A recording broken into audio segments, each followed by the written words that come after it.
Hello guys, welcome back to my channel. Today we are continuing the main story update, new main story update for Love and Deepspace. That is Death and Rebirth. I already finished Silas part, so chapter 1 and 2 is up. If you haven't seen my reactions to those, definitely do check them out. We are on Zayne's story now, which this is chapter 3, Cosmic SPECK. Although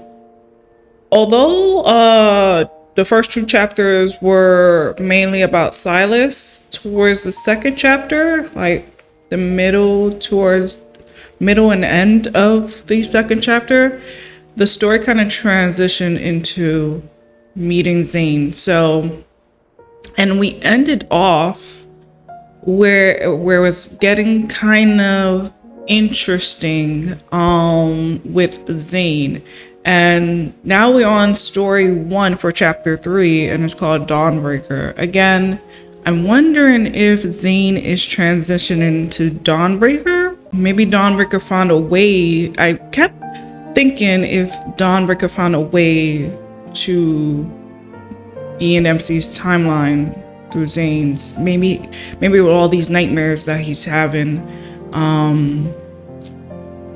but again, I'm not really sure. We'll see, or a portal field might help with that.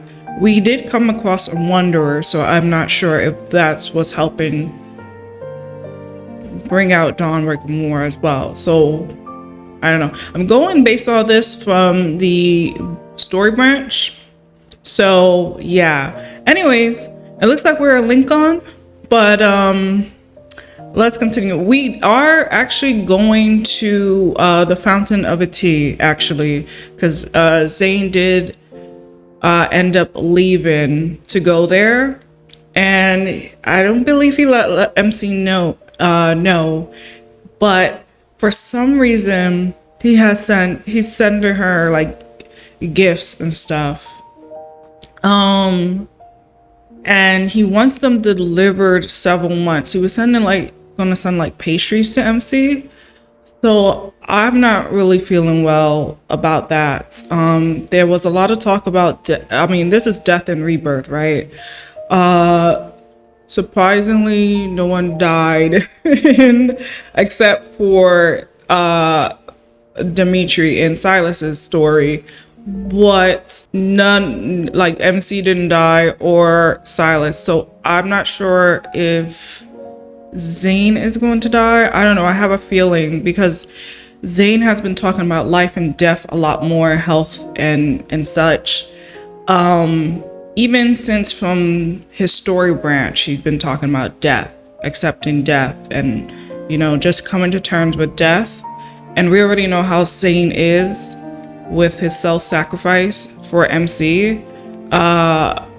So I don't know. I have a bad feeling, and I even came with some tissues, so you might see me cry. I don't know. I don't know. I just am a little concerned. One, because Zayne is my man. He is my favorite, and I love him, and I don't want to see any of the characters, like important characters that I'm so used to, or grown to, something happened to them. But you know what? And the main story always sets a serious tone, so gotta be prepared. But let's get into this.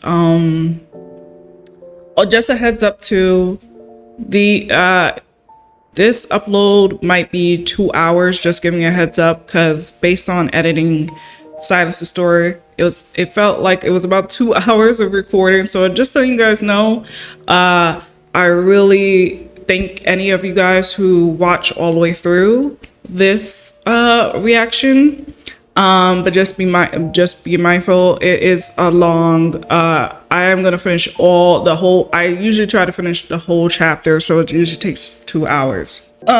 Just so you know. And so you know, take your time in watching through this. Go at your own pace. Make sure you bring some snacks. I have some water just because I'm going to be reading a lot, and then sometimes I feel like I'm losing my voice. But hey, bring some snacks, popcorns, anything if you're enjoying, you know, or if you need to take a break, come back, watch certain parts. Up to you how you watch, but just letting you guys, I know it's a lot to sit through. So if you guys have read the chapters, you will know it feels like 2 hours maybe to get through, but I've been enjoying it. Okay, so story 1, Dawnbreaker. Here we go. I am excited because, again, more Zayne, but I'm also, every time it always seems so tragic when it comes to Zayne's like reading his story. It's always like you gotta be prepared because it's always depressing and sad, and it's a lot to bear. In the early morning, street lamps cast a bright, lonely glow across the snow-covered streets. It makes the city appear deserted. Barely able to keep his eyes open, a boy dozed off in the priority seat. He swayed back and forth during the trip until he finally bumped his head. It was before the bus stop too. By the way, yeah, speaking of boy, we need to figure out who the boy earlier was in the Fractal Library. Because at first I thought it was Silas, but I'm going to hold that thought. And we need to know about the Fractal Library. The boy, he's there. Now arriving at Azure I was just saying, Station. who are you? Please remember to take all personal belongings with you. As soon as he gets off the bus, cold wind mixed with snow hits his face. It washes away his drowsiness. He rubs his eyes upon realizing where he is. His gaze instantly lights up. He's the one who's bringing the snow? Is it gonna be like a snowstorm or something happening? Interesting. Judgy, wake up! We're here! I thought this was a little Silas, but maybe I could be incorrect. The journey between the Arctic and Lincoln City spans thousands of kilometers. After several transit changes, he finally returned to his starting point. Is this little Zayne? I don't know. Where he's just a new character who's just important for some reason. Okay. I did all my guesses. We're just gonna find out the reveal. After hurrying to a secluded bench and making sure no one's around, the boy carefully sets down his backpack and gives it an admonishing pat. We're back. And you're not allowed to run off this time. And I wonder who he is. Until we find the emissary, we need to stick to our usual plan. Pretend to be a regular dog whenever there are people around. Does his like creature or his pet like shapeshift? You know, the Or his fluffy companion. kind humans love to pet. Got it? We'll practice paw shaking later. And I wonder if there's importance to his companion, the little boy's companion. The boy waits for a long while, but there's no response from the backpack. Did he get lost? Judgy? Shiji. Okay. I'm trying my best to make sure I remember names and pronounce. I know I was struggling last chapters with Zoyan Hunt and Kwan, the names. I'm so sorry. So hopefully I don't struggle more. With a growing sense of dread, he unzips the backpack only to find a hole and a few tangled tufts of white fur. The wind whistles through the gate. So is this like a snow fox or something? I thought it was like a dragon at first, but then Seems like a snow fox, right? I'm just assuming until we figure out. Hunters Association 2 days later. Study the documents Zayne gave me. I searched through every library and archive in Lincoln City. Might need to go to the Facto library. I try my best to uncover the information about cosmic civilization hidden in the biometric key, but every search has come up empty. Several days of running around have taught me one thing, though. Unlocking the key's secret won't be something I can accomplish overnight. Yeah, it's gonna take some time. MC is really determined. She's not gonna sit and rest until she gets to the bottom of this. The more she knows, especially. But right now, something else has caught my attention. Is it Zayne or Jenna? Hi, Captain Jenna. These are special pathological cases she still where has the same subjects voice. retain a human's physical features, The same but their voice consciousness has been adjusted. eroded. Only primitive aggression and instincts remain. It's just gonna take some getting used to. For now, we're designating them as Alterum. Ultram. These Okay. Alterum share one common characteristic too. They were diagnosed with protocore syndrome. Protocore syndrome. 2 days ago, I received an unexpected message from Zayne at midnight. It was long after we parted ways. Oh, that's when he was texting her, but he was leaving, preparing to leave. I have to go on a business trip. It's not dangerous, but we might not be able to contact each other for a while. Don't worry. P.S. I'm not going to Mount Eternal. But you are going to somewhere dangerous, Zayne. Oh my gosh, Zayne. These sudden announcements had become the norm. I scrolled through my emojis and sent back a happy snowman with ellipses above its head. Can I see the message? I wish they would have showed the text. But anyways, the words protocore syndrome act like a signal. They connect my early suspicions to create a clear pattern. This is under Zayne's field of expertise. See, Zayne thought he was slick, but MC catches on. She's like, I'm not buying this business trip not being dangerous. Could his sudden departure be connected to these Ultron? Yes, MC, go find our man. Go find our man. While you're discovering more about yourself, go find your man.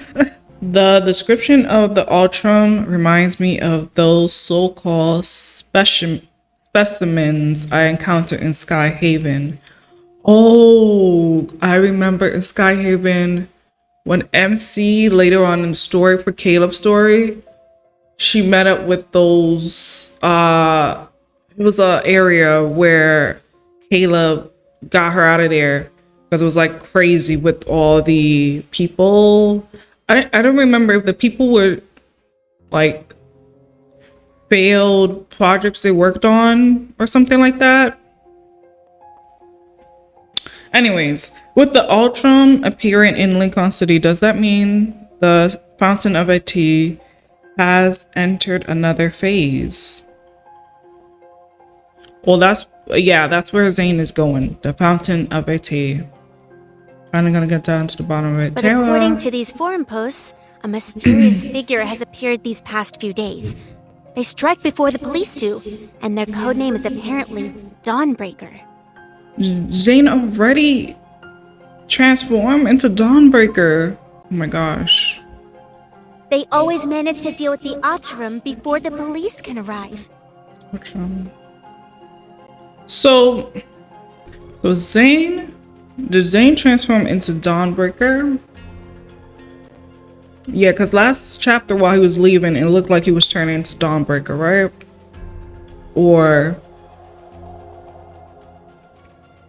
is Dawnbreaker somewhere else? Like, is it gonna be like two Zaynes, like Zayne and Dawnbreaker? Let's see. Wait, I'll be happy. another I'll take urban both. legend? But on a serious note, it's a little concerning. Wait, what another urban legend? So if Dawnbreaker is around, is he carrying his same like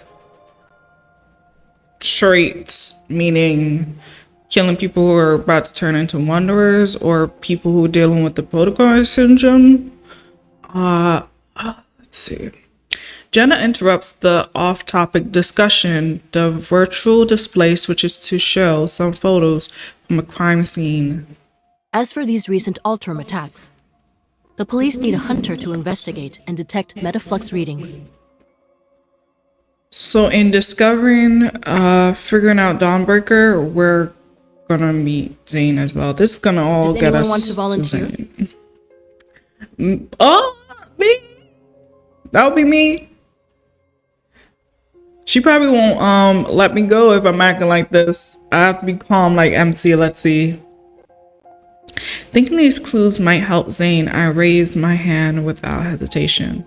The MC doesn't know that that's his name. We do. But when she finds out who's Dawnbreaker, oh my gosh. Like, she's seen Dawnbreaker already in the story branch, but she didn't know that that's his name because it wasn't introduced when Zayne, you know, didn't tell her when she met through the portal. I'll go, Captain. Yes, I'll go get my man. But at what cost? Again, I think these nightmares that Zayne is having of Dawnbreaker, like he had in the nightmare of about Mount Eternal, all those traumas were his nightmares. Dawnbreaker as well. I think when Dawnbreaker dreams about Zayne's life as Dr. Zayne in the current timeline with MC, when Zayne gets nightmares, he already sees through Dawnbreaker's life, like what's been going on in Chauncey City and with the whole chaos over there. So that's why I'm saying I think Zayne knows what's going on, but like he hid it from MC. Like he told her he has nightmares, but he didn't go into full detail because he wants to handle it himself. But and that's why I'm saying I believe he knows that he is the Dawnbreaker, but MC doesn't know because he didn't tell MC, he didn't explain what the nightmares were to MC. And just like he also didn't explain to MC what happened in Mount Eternal, you know, he did say in the main story that there was an accident, but he didn't go into full details. We know the details by us reading the antidotes, but MC doesn't know the details because they didn't tell her those details that we know. And MC doesn't know that he's Dawnbreaker, but she has seen him as Dawnbreaker in the story branch, but didn't know that that's him. But when she finds out that he is Dawnbreaker, that is going to be something. Okay, story 2, blind spot. Let's see. Ooh, wonder what that means. Is that going to mean when she meets Zayne or something else? So I wonder who is MC going to meet up first with, the boy or Zayne? So this was Zayne was left off, Northern Ring Road crime scene. What happened here? After receiving assistance credentials for my investigation, I head to Northern Ring Road that's located in the downtown area. A detective lifts the barricade tape and approaches me. After we shake hands, he leads me to the crime scene. Thanks for coming out when there's all this snow. No problem. What is going on here, sir? I like to say the same thing to everyone else who's here. I set up the precision scanner I brought on the ground and turn it on. Once the scan is complete, the data will be uploaded to the cloud that the associations can access. Then a detailed report will be generated for police use. Perfect. We've received some of the restored surveillance footage, so we can take a look at it. What are we gonna see? Are we gonna see Surveillance Zayne? equipment was damaged by the cold, though. I'm afraid the video quality won't be great.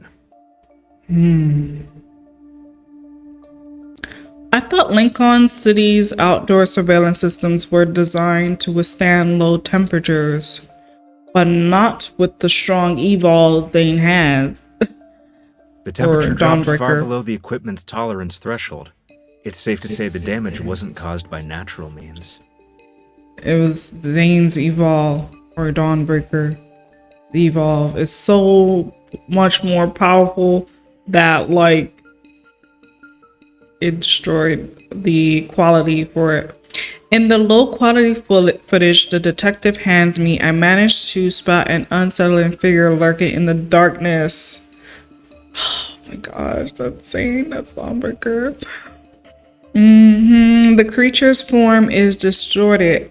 Weapons that look like hooked tendrils grow from its body compared to the ones I've encountered before. Oh, that's probably the Wanderer, right? They seem to have grown significantly stronger. What about Dawnbreaker? Did you catch them on camera? The detective shakes his head. They managed to avoid being captured by the surveillance system. Meticulous and efficient, I'd say. So smooth with that. Zayne is so smooth. As I approach the damaged quadrille by the road, my hunter's watch immediately starts blaring an alarm. The initial metaflux readings are extremely high. The Ultram is already similar to a Wanderer. So that's it then. We should deal with these Alterum before they completely degenerate into Wanderers. Okay. Perhaps this so-called serial killer is actually a hero. See? He's misunderstood. The detective gives me a contemplative look. However, from a hunter's perspective, It's not do you so. see the Alterum as humans? Or are they monsters that need to be destroyed like Wanderers? I'm gonna put it depends. The line between humans and monsters depend on whether they've lost control. So the Ultrams are like human wanderers. Once someone loses control, they become a monster capable of hurting others. It doesn't matter how prestigious their status might be. What a thought-provoking answer. The sharp wail of an ambulance siren cuts through the wind and snow. It grows louder as it approaches. We both look up, our gazes following it. Wanderers? Alterum? The Deepspace tunnel? Sometimes I think about the kind of fantastical world I'm living in. I'm telling you, I feel like every time the Deepspace tunnel opens, it's always something like new, different, more coming out. And it's not just with the cores. We had I forgot the other core that starts with an O. It was in the last story. Then the Spadium core, then the Ether core, then the protocores. Like, we're gonna get probably other different cores, and but like other different wanderers, other different beings, and so forth and so far. So much If a more. disaster even worse than the Chrono Rift catastrophe arrives, how much could humanity really do? So the authorities are covering this up and classify it as an accident. They must be trying to prevent the public from becoming even more panicked. Yeah, because people were getting sick and tired. Like in the last chapter, the people were like, we're just waiting for this planet to be gone. Like, they already felt that way. So the more they know, I don't know. Might be chaos with humans too, just attacking anyone because they're just sick.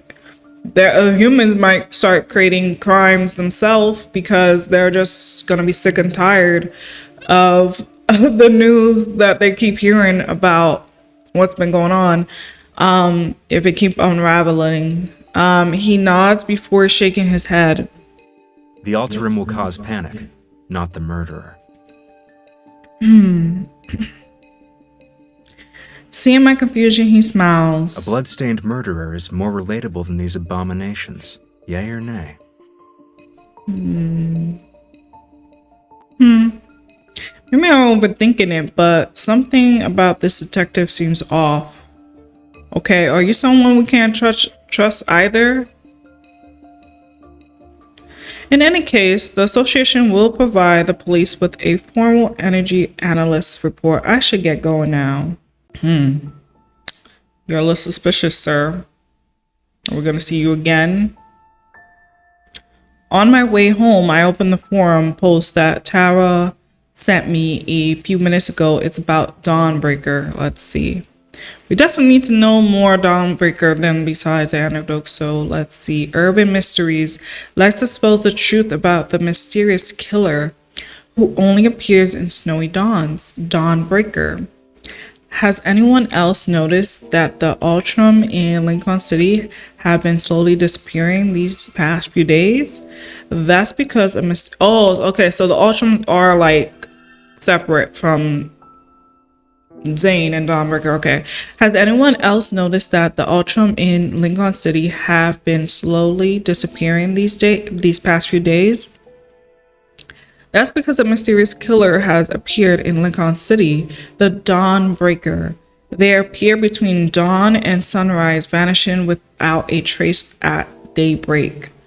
Hunting Ultram ahead of the police. Inside scoop, 100% legit information, but don't ask me which insider. I can't say more. That was funny at the ending. For some reason. You know, like the news articles, they like to exaggerate, so it's funny sometimes. But so Dawnbreaker appears between dawn, makes sense, sunrise, but when it's like really cold and snowy, so like extremely snowy dawns. Interesting. Missing you in Lincoln. No way this is real. My uncle works as a dispatcher at the Hunters Center, and he's never mentioned anything like this. Escape from Earth at night. Missing you, Lincoln. Oh, they're replying. The last 10 people who claim to have insider uncles already got C's and deceased letters. Want to be next in line? Oh my gosh. There's even trolls or toxic people in this social. Dawn Shift Dender. That's funny. Like some of these people are probably fan of Dawnbreaker. I don't know.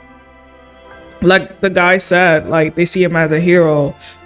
Some see him as a serial killer. Some see him as a hero. Those Ultram things are just way too terrifying. Getting rid of them quickly is definitely for the best. 4-day worker Tobe? LOL, fake OPs, probably just some writer hired by the site for clicks. They're like, this is clickbait. You just want this for clicks and views. Dawnbreaker. The Ultram and Dawnbreaker, these names sound like links in a food chain designed to exist in a preferable cycle of predator and prey. The monsters, come to think of it, I'm not so different from them. Will there come a day when others will try to erase my existence? I mean, yeah, Dimitri tried. Is gonna try. As this crosses my mind again, I find myself strangely at peace. What was that? I hear strange noise behind me. When I turn around, I notice no paw prints on the ground. What kind of animal like these? A squirrel, maybe, or a stray dog? Oh, we're gonna see the boy and his wolf-like companion? I don't know. Confused, I stand there, but then a white blur darts past in my periphery. My scarf suddenly tightens around my neck before vanishing. When I come to my senses, that's left in the snow is a chaotic trail of footprints. The white blur has already vanished into darkness around the street corner. My scarf! Oh, it took her scarf. Who's that? In the run-down, gloomy alleyway, only scattered spots of light fall upon the snow-covered ground. Oh, I think that was the scarf Zayne gave her, but be careful, MC. I don't think it's gonna be good. A dead end. It took my scarf too. Where did it go? Snow falls silently. My surroundings are so quiet that even the sound of breathing seems jarring. Are you going to drag me back to the cocoon? I won't return. Oh, who's that? Wait. You're Dawnbreaker. Just kill me already. Zayne! Uh-oh. Dawnbreaker? My heart races as I hold my breath and I silently move forward. As soon as I turn the corner, I raise my gun at the shadowy figure. Oh no, be careful, MC. Because we don't know if that's Zayne as Dawnbreaker or Dawnbreaker separated from Zayne. I don't know. Let's see. You. Oh, that. In the dim lighting, several objects coldly fish from the figure's palm. There are ice shards, and they pin the teenager's sleeves and pant legs to the wall. Remember, Dawnbreaker did say, if something happens to me, don't go easy. Black crystals cover the teenager's left arm and neck, but he's different from the test subjects I encountered in Skyhaven. The realization hits me. He's an Ultron.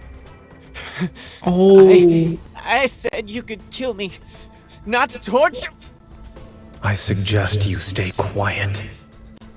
Gosh. People telling Zayne to kill him is too much. Oh my gosh. Why?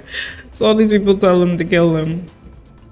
That voice. I mean, I know, but I'm just like, why Zayne has to be. People really rely on Zayne to kill him, though.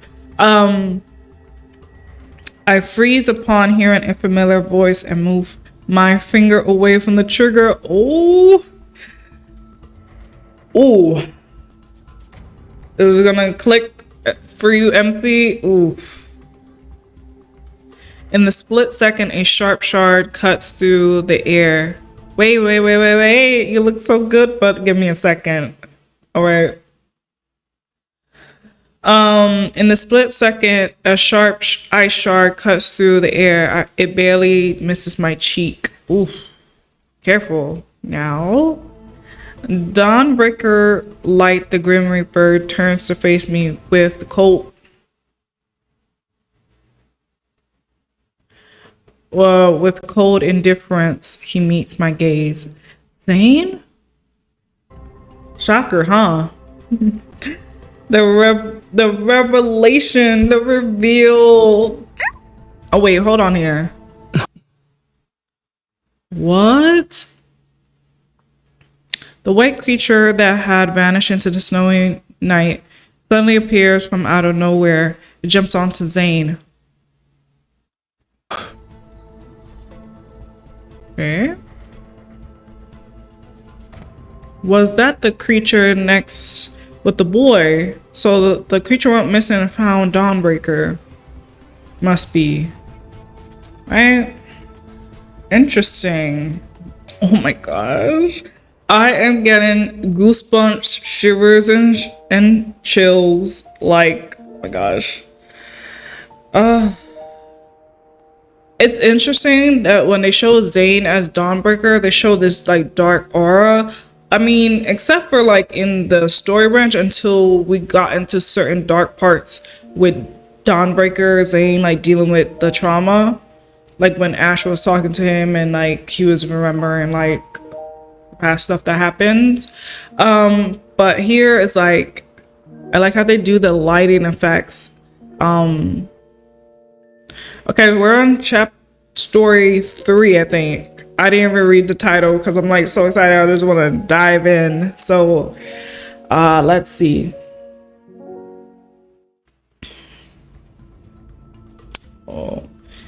Taking advantage of Zayne being momentarily distracted, the teenager breaks free from his restraints and pulls out a knife from his waist. With just desperate, wild eyes, he lunges at him. Zayne, watch out! But his wrist is caught and twists again. The crackling of a dislocated bone echoes through the alley. Ooh! What exactly is this cocoon you speak of? Why do you need to know so much? It's probably because they're making more of them. As if the word cocoon was burned into his nerves, the teenager suddenly jerks away. He clutches his crystallized left arm as he frantically runs to hide behind me. Don't come near me.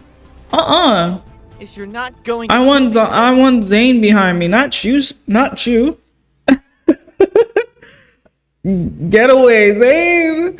In spite of my gun, he forcefully grabs my hand and turns it.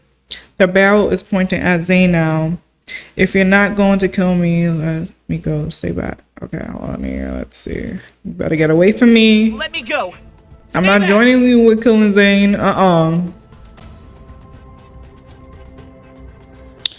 A flicker of surprise appears in Zayne's eyes, but the moment of uncertainty quickly fades and his usual coldness returns. Zayne, why are you here? Uh-oh. You got a lot explaining to do, Zayne. Dawnbreaker. Zayne, who should be away on a business trip, is in a remote alleyway in the middle of the night with an Ultram teenager. He was addressed as Dawnbreaker 2. This is your business trip. Just say, hey, this is my business trip. My business trip is me being Dawnbreaker Zayne. Oh Lord.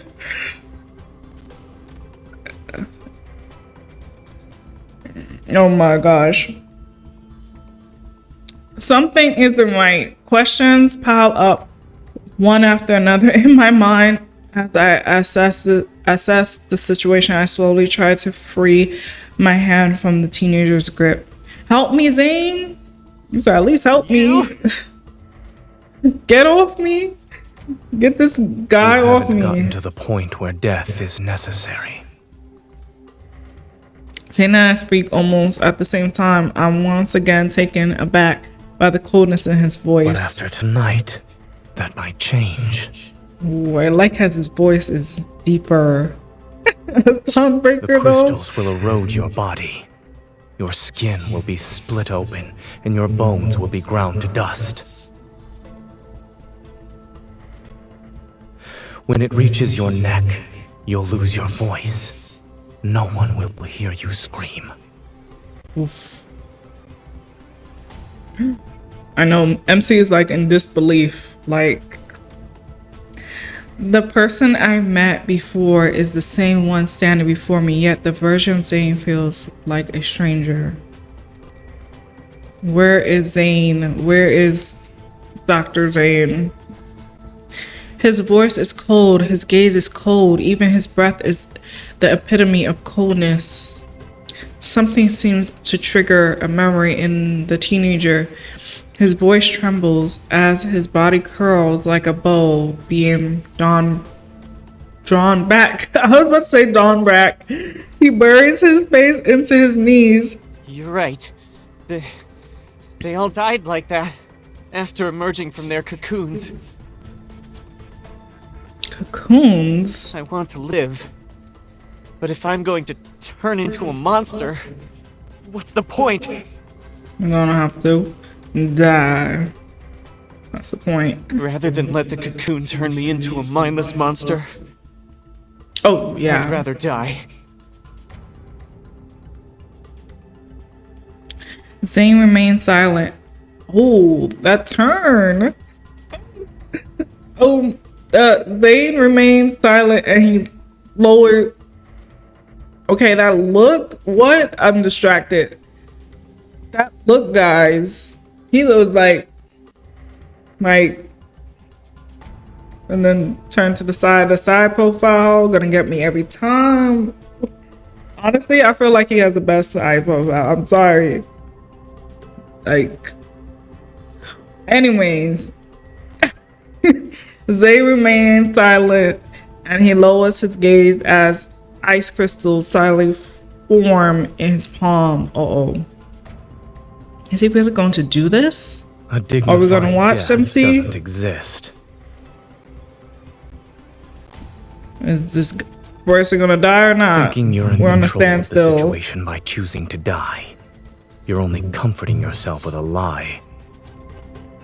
Did you escape just so you could die like a dog? Oof. Don't lecture me with that nonsense!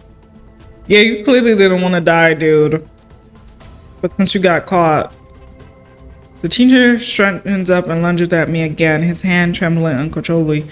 Yet he grips my gun and, with all his strength, refusing to let go. MC, you should have been probably trying to knock him out or something. And Zayne, I mean, do something. A hunter! A hunter's gun can kill a monster like me, right? Oh. Pull the trigger already! Oh, you want me to kill you? He wants MC to kill him instead. Oh no, why? Oh my gosh, why? Don't look at me, Zayne. What do I do? Do I shoot or do I not? Oh my gosh. Oh my gosh, what do I do?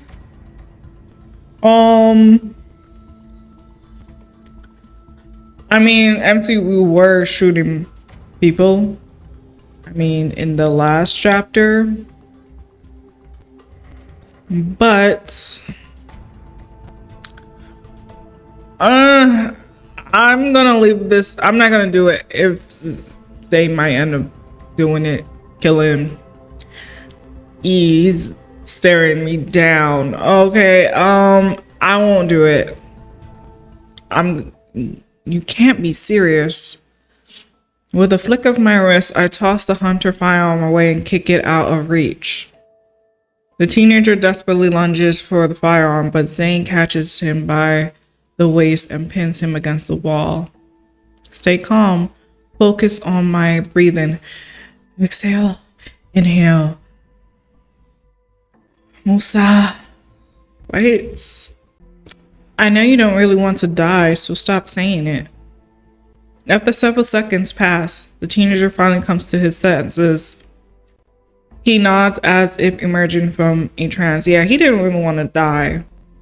I steal a glance at Zayne. His expression is completely serene and unmoved. It's as if he's an aloof observer standing at the crossroads between life and death. I move closer to Zayne, firmly hold his hand in place, and give the teenager a gentle smile. You heard what he said, right? He said you can't die yet. He's the best cardiac surgeon in the city. If he says there's hope for you, then you can be optimistic about the future. He's a doctor? I know he might not look the part right now, but he really is the best in the field. Just don't misunderstand his intentions. You need to go now. The teenager freezes for a moment. As soon as Zayne shifts his foot ever so slightly, the teenager spins around and runs away. He's probably like, uh-oh, is Zayne mad? Are you upset?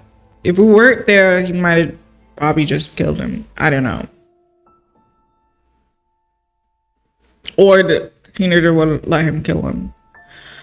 Late into the night, the streets gradually darken. The light reflected off the snow makes streetlights appear soft and dim. After watching the teenager leave, I turn back to look at Zayne, who feels like a stranger. The small animal of an unknown breed stubbornly refuses to let go of his coat and whimpers as he pushes it to the ground again. Oh, be nice and gentle. Now that it's just the two of us and this dog. Anyway, you can tell me what's going on, right? Are you gonna tell us? Did your business trip end early, or did Axel Hospital call you back for an emergency? While I'm still asking questions, Zayne bends down to pick up the snow-covered scarf. Then he stares at me, if trying to confirm something. Is this yours? Well, it was yours. It was a gift for me, but yeah, it's ours. If I remember correctly, this is the scarf you knit. No, picked out 3 days ago. Oh, then it's mine. I did it? I said that already, right? I said that. And that head turn. Oh, Lord. So adorable. I'm sorry. As soon as he says this, Zayne walks right past me. Hey, where are you going? Are we going home together or something? Where are you going?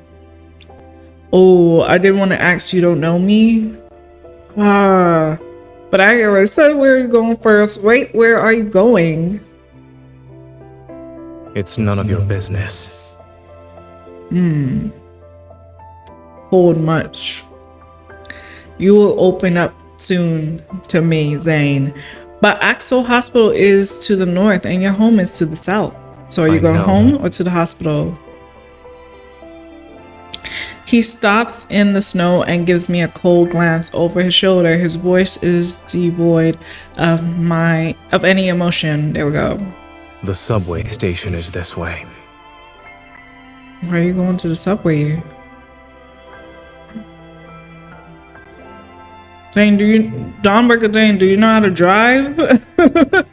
Oh, Lord. It looks so good. I know he's just wearing all black, but I don't know. He looks so good in this black trench coat and such. Since the minute I saw him in this outfit, I was like, oh my gosh, he looks so good. Like, on the empty street, our footsteps crunch in the soft snow. With his tall stature and long legs, he is pretty tall. Zayne strides quickly and widens the distance between us. Don't go! We will meet again. Shortly but surely. Or is it surely but shortly? I have no idea where he's heading or why he's acting like he forgot who I am. All I can do is quicken my pace and catch up to him. He's gonna be gone in the black mist. Zayne, answer me. Let's get up close. I step in front of him to block his path. A mix of frustration and disbelief makes my chest tighten. What's the matter? Please tell me what's going on. That's my line, yeah. Has your evil gone out of control again? The puppy whose species I don't recognize catches up to us. His gaze filts between him and me. No, I'm perfectly fine. I feel like that little puppy is gonna have an importance, right? Too, it has to. What is... Zayne casually brushes me aside and continues walking. We're gonna still follow him or let him go? Hey, I think a couple is breaking up in the middle of the street. So damn nosy. And are they gonna see Dornberger Zayne and realize that's Dr. Zayne? Because Dr. Zayne is getting a bad rep Like, they already put him out in the news for like being a bad doctor, and now a serial killer as Dawnbreaker. Oh Lord. I was saying too, when I watched the trailer, like, oh, remember how the other guys, they're on a wanted poster except for Caleb and Zayne? It was Raphael, Xavier, and Silas. I'm surprised now there's not a wanted poster for Dawnbreaker Zayne. You know what I mean? Like, he's gonna need, now Zayne is gonna be needed to be on a wanted poster as Dawnbreaker. Oh my gosh. The puppy quickly shakes the snow off its body, gives me a sympathetic look, and then returns after Zayne, who's already walking away. But then again, they're not gonna do it because it seems like some people, again, see him as a hero and some people don't. So I think if everyone did see him as a huge threat, he might have gotten a wanted poster. I don't know. Anyways, the two figures soon become dots in the snowy night. Whether it becomes a frustration or anger, I stubbornly walk away without looking back. But after a few steps, I feel like something is wrong. Yeah, we're gonna give him a break, but we're gonna meet again. Wait, the direction Zayne's heading in. Where's he going? We're gonna go back and follow, right? My heart races as I quickly follow the footsteps in the snow. Where is he going? Zayne lies unconscious on the ground, his brows tightly knitted, as if darkness is dragging him down into its depths. What's going on? Zayne? I crouch and shake his shoulder, but he doesn't respond no matter what I do. I can't leave him like this. Zayne, see, that's why we was trying to bring you, figure out where we're going. We need to bring him somewhere. I try to help Zayne up. As my fingers brush against his neck, I feel a layer of frost. It's uncontrollably black. It's because of the black ice. Could this be related to his nightmare again? A heavy sense of foreboding weighs on my mind, but getting him out of here comes first. I struggle to support Zayne weight. I drag him along one step at a time. Zayne, MC? I mean, that would be me too. Like, this man is tall. He's probably big and heavy. I'm just saying, and MC is like short and stuff, but very determined to drag this man home. That's crazy.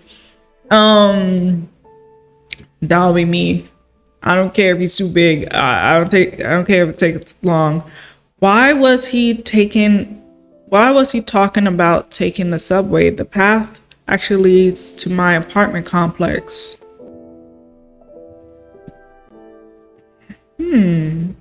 Well, take him home, MC. Let's go. If it's closer, let's go. But we gotta go throughout the subway. People are gonna be looking at us like, this little girl, this little lady is just dragging this big man to the subway. Let's see. Are we going to be successful at that? Okay. Oh, see, yeah, hypnothermia. That's probably what he has. That was the story 3. Okay, 4 is in the dream. Let's see what Zayne is dreaming about. Is it a good dream? Is it a bad dream? Okay, are we at our apartment, MC? MC's place with his weight pressing against my shoulder. Even the usually short walk home felt endless. Zayne and I practically collapsed onto the bed together. The snow form, our coats scatter onto the floor. The little white animal anxiously bounces back and forth on the sofa. I pick up and gently shake Zayne. Oh, we brought the animal with us too. I know MC assumes that it's his. His eyes remain closed. A streak of black silently emerges from his sleeve and creeps along his veins until it reaches the back of his hand. Better be careful, MC. You don't want to wake up and like he harms you. The black ice that appeared on his neck has already spread to this area. Can she use her evol? Maybe if she used a little bit of her evol, he might be alright. I need to wake him up from this dream. I wonder if MC has experienced Zayne like this. You know, when before he became Dawnbreaker and had like these nightmares. If she was dealing with him like this. Like, I know he told her, but then like probably she was experiencing this with him. I reach out toward the side of Zayne's neck and gather my power. Okay, she's gonna use her ether resonate. Let's see. Here we go. See if this helps. Almost instantly, I sense the chaotic surging power raging through Zayne's body. Like a force that has been suppressed for eons is now finally breaking free. A bone-chilling cold surges forth. It makes my entire body shudder. The power within his body is unstable. That's why he lost consciousness. At the moment, Zayne's eyes snapped open and he grabs my wrist. What are you trying to do? We was only trying to help you. And we brought you home. We have some sweets and chocolate. That'll calm you down. MC, hopefully you got some chocolates. Okay? That will probably calm me down. Okay? He grabs my hand and pins it. Encased in ice, my wrist is already stuck to the wall. Once I realize what's happening, I take several deep breaths to compose myself. I'm trying to help you treat the black ice. When did it start appearing? While I was dreaming.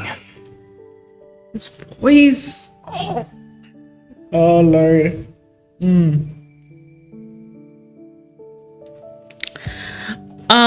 Hey, let's go of my wrist and the ice crystal dissolve with it. I guess there's no point in asking. Yeah, Zayne, come on, just let us know what's going on. Don't hold it back. Or can we at least see? Oh, Zayne is so like mysterious. Like sometimes he's full of mystery because he like holds back like his secrets. It's not easy for him to open up about it, I know, but to my surprise, the black frost didn't disappear after our resonance. It stubbornly remains in his body. Yeah, it's only gonna temporarily help, but not fully cure it yet. Nevertheless, Zayne appears much better than before. That's good at least. Remember how cold he felt? I take out a thermometer to check Zayne's temperature. Extremely low temperature detected. Because he has like hypothermia, right? The system will be automatically turned off in 1 minute. What? The reason for the extremely low temperature isn't concerned and tries to prop himself. Seeing this, I pull out an old-fashioned infrared thermometer and aim it at him. Freeze! MC, you're playing around and he's like not having it. Maybe. Let's see. Zayne, you wanted to Dawnbreaker, you wanted to meet us so bad. So cooperate, okay? I pressed the sensor against his forehead and playfully pulled the trigger. You're being childish. His voice, oh my gosh. This super deep tone of Zayne's voice, oh my gosh. It's gonna get me every time. As expected, he doesn't move. Beep. Lost in thought, I stare at the screen showing his abnormally low temperature. No wonder all the surveillance cameras at the crime scene were damaged by extreme cold. Even though I'm not sure if it'll help, I take out 2 fever pills and hand them to Zayne along with a glass of warm water. That's medicine. Ah, take it. Oh yeah, Zayne doesn't like when we give what MC gives him the medicine, but if it's sweets, It's bitter. I'm not consuming it. maybe make some hot chocolate or something. I'm telling you, MC, make some hot chocolate, maybe tea. I don't know. You're a doctor. You of all people can't complain about bitter medicine. Let's see. I would say if you take your medicine, I'll give you some hot chocolate. For what must be the first time in his life, Zayne faces show an expression that can only be described as okay and not knowing how to help him recover, I head to the kitchen and make fresh carrot juice. I doubt it'll do anything though. Oh, he's not having it. Make him drink it. Forget about it. We're gonna make him drink it. Oh, the torture. Drink this instead. It's your favorite. You know my preferences that well? It's like, who the hell do you think I am? I don't like carrots, and carrot juice is not gonna make it any better. And see, if you make him hot chocolate, that'll be different. I'm telling you. Zayne seems quite genuinely thirsty. He takes the glass, hesitates for a moment, and then chugs it in one go. Ooh, okay, so Dawnbreaker saying likes carrots? Or he's just doing it? Well, do you want to give a more detailed review this time? He meets my gaze as the entire glass of carrot juice turns into a solid column of ice in his hand. It's awful. Okay, he doesn't like it. I'm telling you to give him some hot chocolate. I see your hatred for carrots is written in your DNA. But not hot chocolate. You guys are not gonna stop hearing me say that. As the night deepens, the hustle and bustle outside my window gradually fades into silence. I gather every blanket and quilt in the house to stack on top of Zayne. Then I crank up my heater. Oh my gosh, I would love to see that like anime or something. Zayne probably got like a pile of quilt.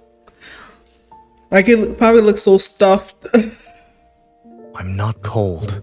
I've already told you this. Take these blankets away. Why don't you take them off yourself? I don't have the strength. Then don't move. He purses his lips only to furrow his brow a moment later. You've been fussing over me for a while now. I mean, who wouldn't? And if you and we've been fussing for so long, okay? This is nothing new. Because we care about you, Zayne. Is it for a particular reason? Yes. Not really. You're important to me. MC, why would they do that? Put not really. Well, it depends. I don't want to find out. I'll find out later. I'm gonna put you're important to me. You're important to me. Uncertainty flickers in his gaze. I don't know what you're talking about. That's a lie. That is a lie. That's nonsense. You know exactly what we're talking about, sir. I don't want him to see my expression, so I turn away.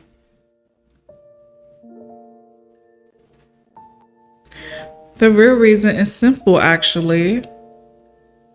Aww. Okay, I want to put auto for this. When he falls silent, I push away my chaotic thoughts and turn his cold face toward mine. Dawnbreaker, you're very famous. So don't you dare run away or disobey me, or else I'll...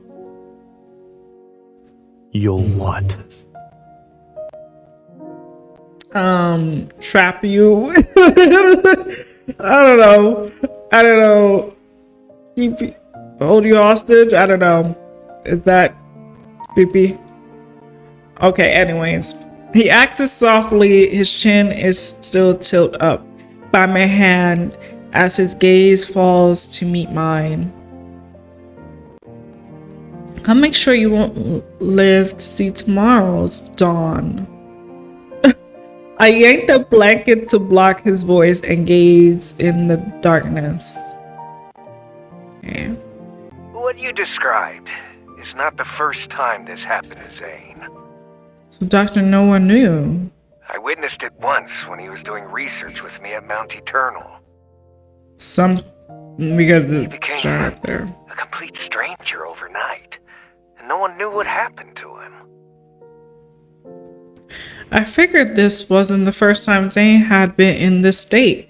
Dr. Noah's words only confirmed my suspicions. How did he recover from it? That's something only he knows. So Zayne experienced being Dawnbreaker before. Over the phone, Dr. Noah sounds just as troubled as me. Back then, he ventured deep into Mount Eternal by himself, as if he had something to do there. I knew it. From when we left him from Mount Eternal. I mean, in Mount Eternal, that's when he started to had come in contact with like Dawnbreaker, right? But then when he went back up there to Mount Eternal, before his story branch, like when we left him in the main story, like under Deepspace, we left him in Mount Eternal, right? Now we were dealing with other stuff with Xavier, with Raphael, with Silas. We haven't saw him that was 3 months after, and then the story branch for him, he came back and like he was acting strange. He started having the nightmares. Whatever he found back in Mount Eternal must have tapped into like with Dawnbreaker even more, I'm assuming. And then there was these crystals. So, but Zayne probably never told. Obviously, he never told MC what happened up in Mount Eternal, except for the accident. But like he didn't go into the full description about that. But he also didn't probably tell her why he stood up in Mount Eternal, like what happened and stuff, except for like finding that crystal.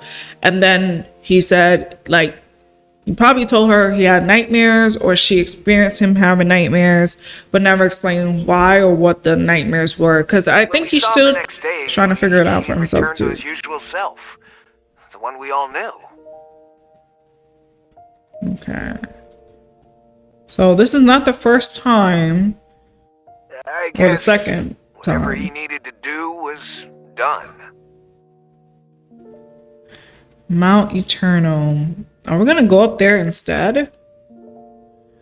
The place seems to be hiding a burden that Zayne has never been willing to speak about. See? He didn't speak about it. But my intuition tells me that whatever changed in Zayne must have happened before the Mount Eternal incident. Okay.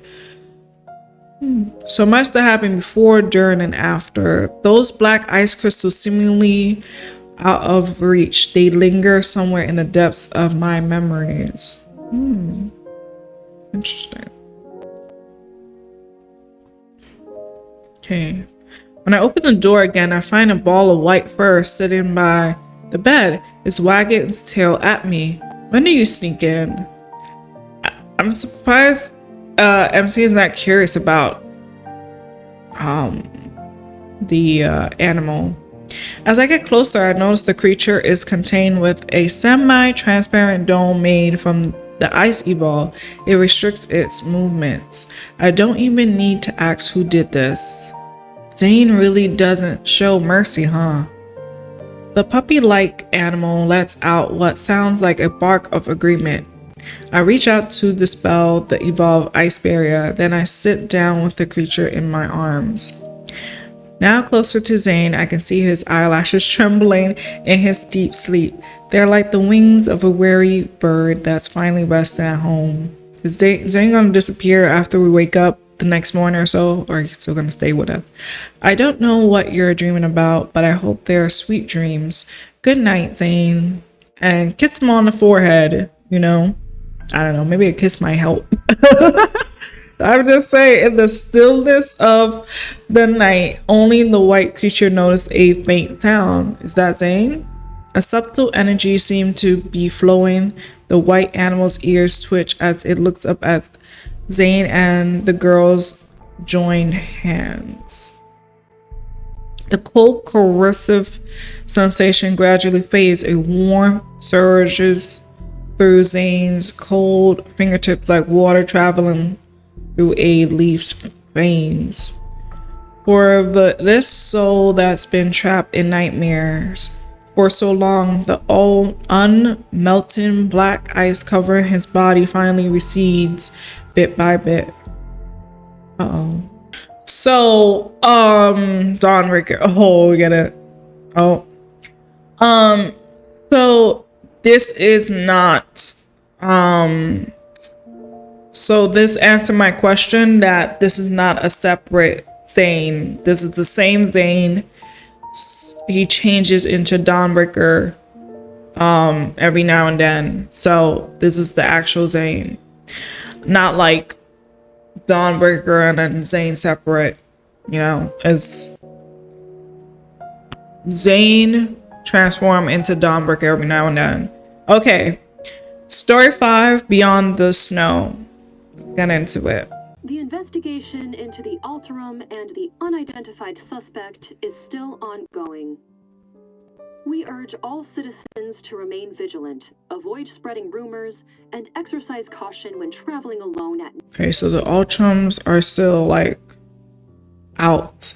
It's already the next morning. When I walk up groggy, I prop myself up and press my temples to clear my mind. Okay, Zayne is still here. Good. I thought he would leave the next day. Beside me, Zayne is still asleep. It's a rare sight at this hour. I lean closer and slowly become aware of his steady breathing. I watch as it slightly stirs the fabric across his chest. Poke. He always like to poke Zayne.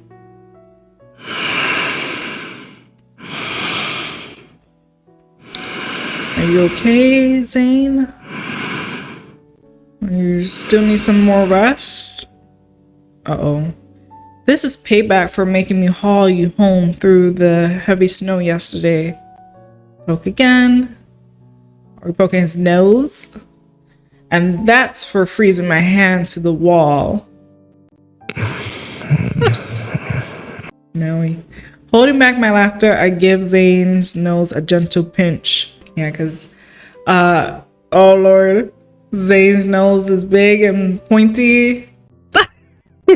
Oh gosh, I can't. It really hurt. It really hurt when you froze my wrist. So I'll pinch your nose for that. Your big pointy nose, by the way. Anyways.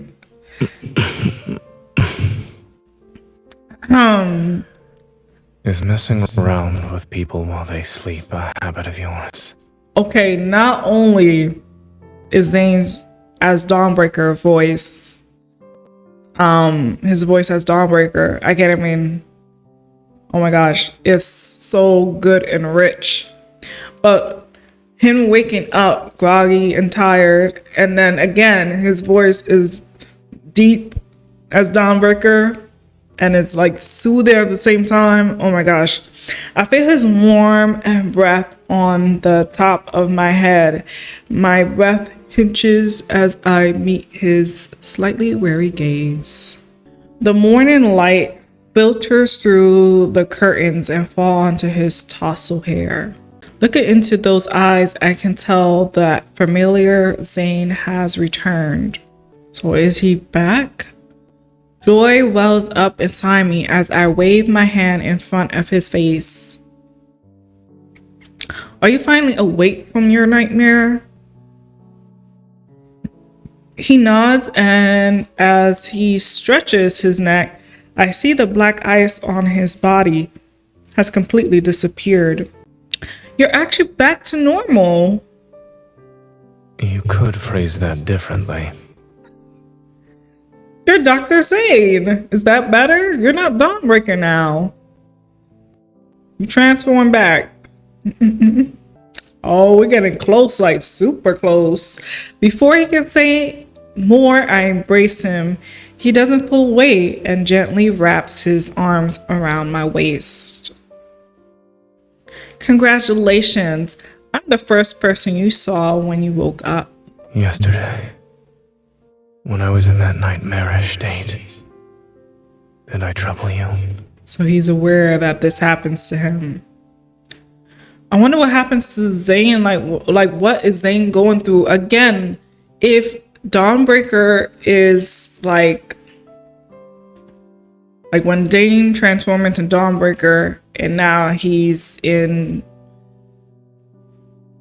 MC's like reality, like current timeline, where is Dr. Zayne sent to? You know, what is he dealing on his end? Would like to see that.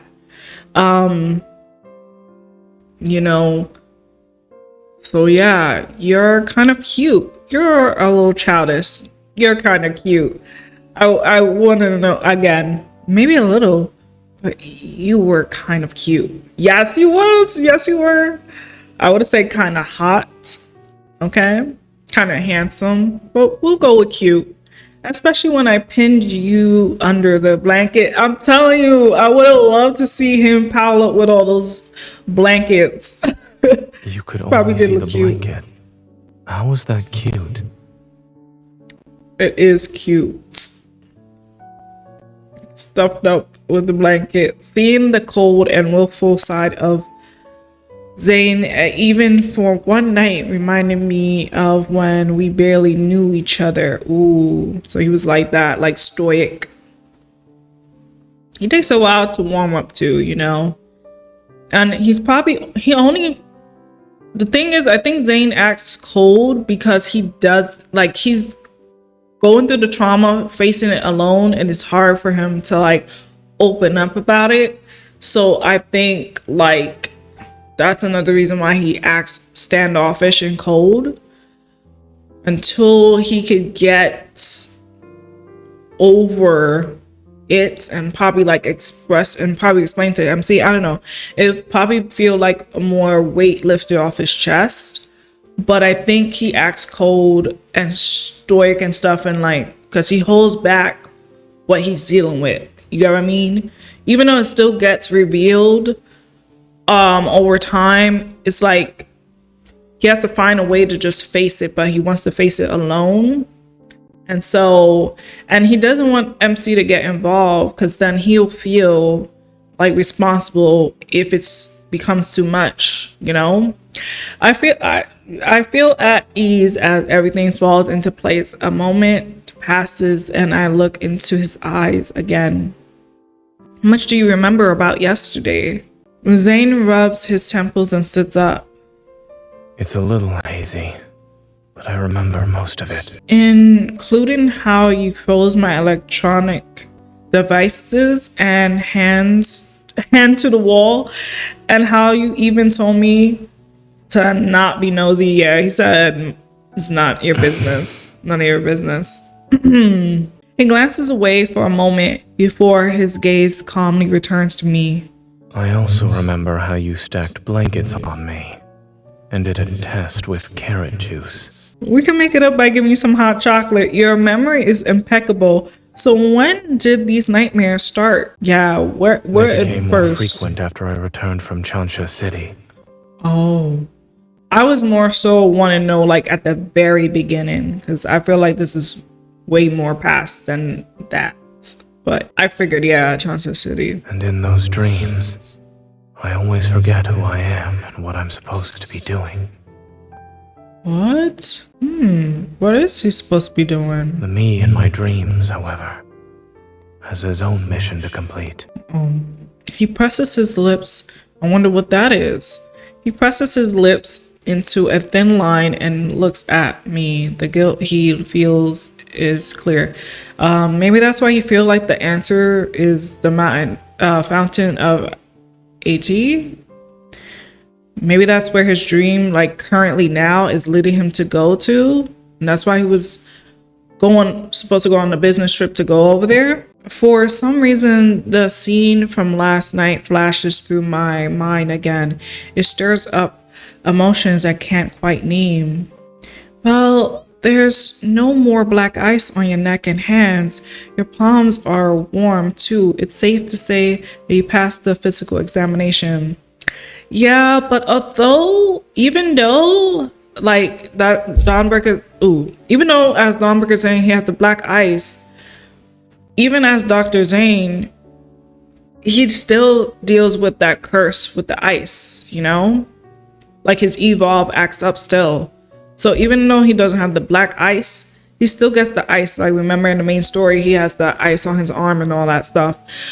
So regardless of what, my man be going through it. Like I tell you, Zayne be going through it. Yeah.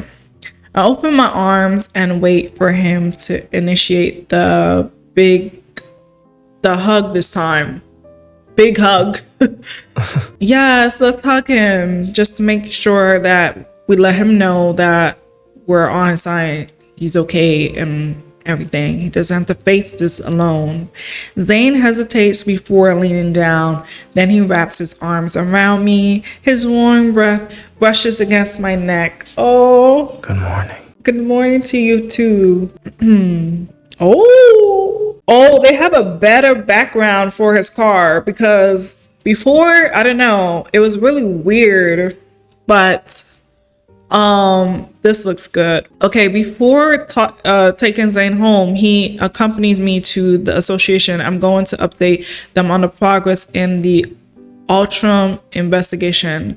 So is Zayne still going to Fountain of Tea or back to Axel Hospital, like back to work? We should just go together with him. I don't know. Dawnbreaker vanished overnight. Some people on the forums joke that he had been broken by the dawn. I can't with these people and their humor. The police investigation has hit a dead end, and the relentless snowfall is still the biggest obstacle for gathering evidence at the crime scene. While waiting for Zayne to finish shopping, I sit in the car and look at today's news. Oh, what is Zayne buying?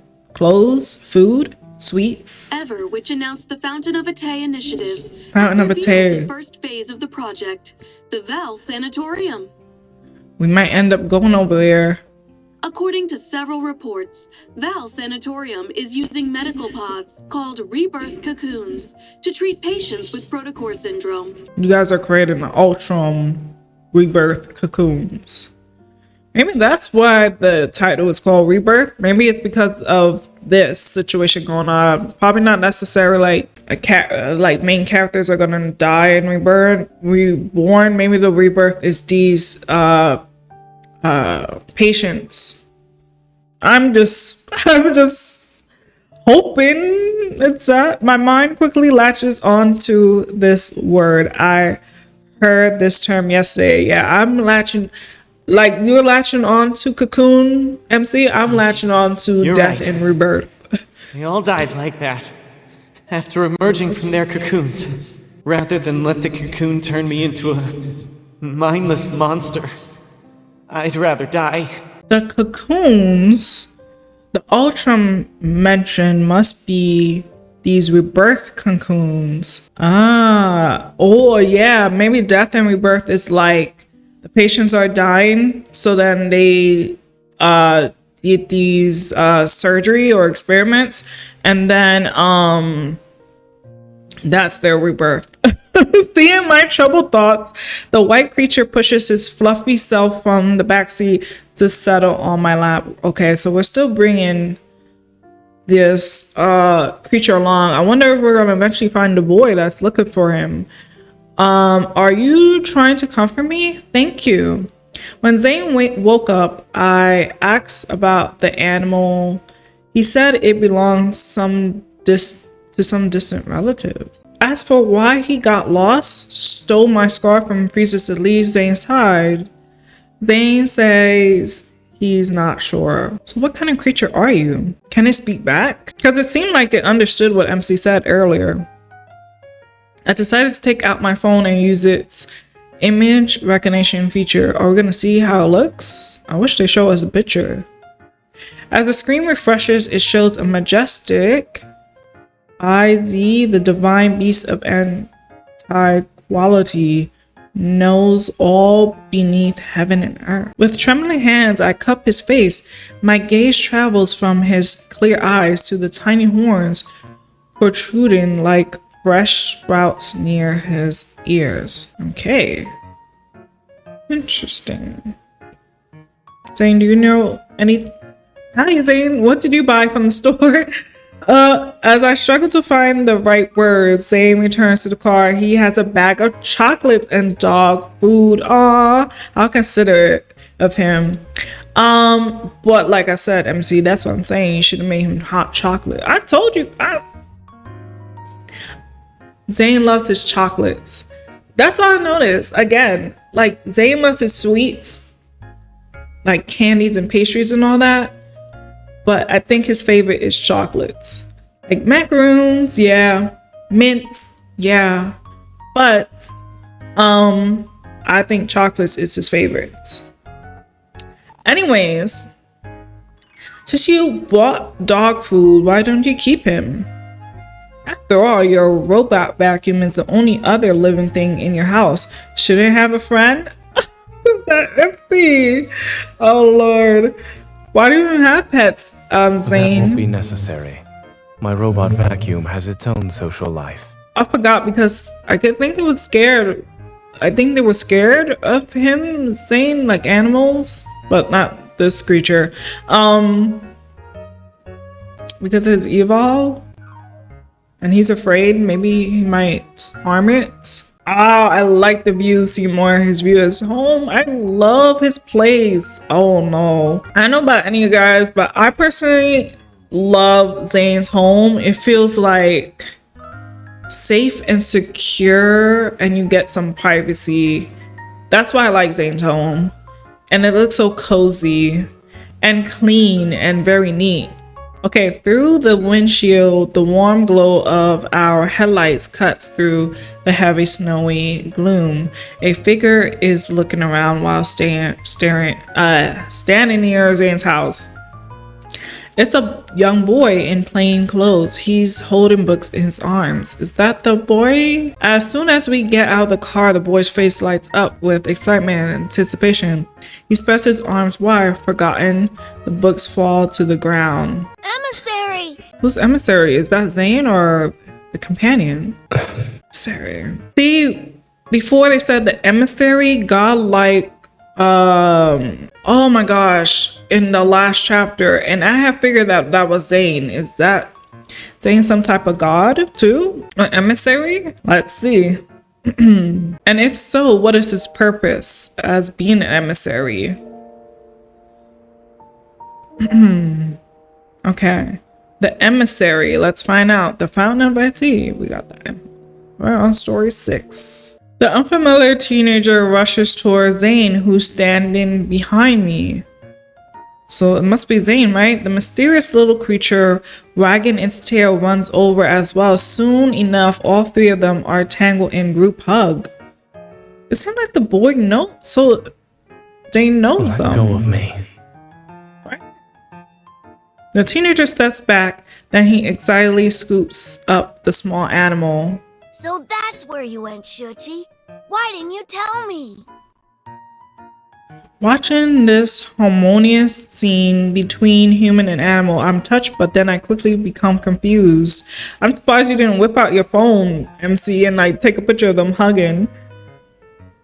Whose kid is this? What did he just call you? Ah, I want to know both, but I'm gonna say why. I want to know why he calling him the emissary. Hold on, what did he just call you? Is he role playing as your servant or your son in a fantasy setting? This is your kid, Zayne? Don't jump to conclusions. So who is He's he? the son of a distant relative, and he loves sci-fi movies and cartoons. I suppose his latest hobby is running away from home. Ooh. And who's the relatives? But now I'm looking at him. This kid reminds me of... I studied boy's round face, his straight posture, and those mature eyes sparkling with excitement. Is that Zayne? Come to think of it, there really is a teeny tiny resemble. Hey! Before I can finish my sentence, Zayne swiftly taps his knuckle against the top of my head. You should channel your brain power into writing a research paper instead. I'm just teasing you. I know you didn't look like this when you were young. I leaned down to get a better look at the boy. He has delicate features and appears to be around 11 or 12 years old. Do you live in Lincoln too? Well, you could say that. I live in the Fractal Library. Oh. So where is so many locations, like where we're gonna go? The Fractal Library, Fountain of Tea, Mount Eternal. So many places to explore. Excuse me? In a nearby residential area. Zayne, you are trying to hide something. We're gonna find out. The Fractal Library, I've never heard of it before. Is it a new building? See, remember, MC was earlier going through all the libraries looking for stuff about herself. If she goes to that Fractal Library, she might find something. Knowing he's related to Zayne, I find myself adopting a gentler, friendlier tone. Is this little guy your pet? What breed? Actually, what kind of animal is it? He's just a regular pet dog. He's not special. Go on, Shuchi. Bark. He is special.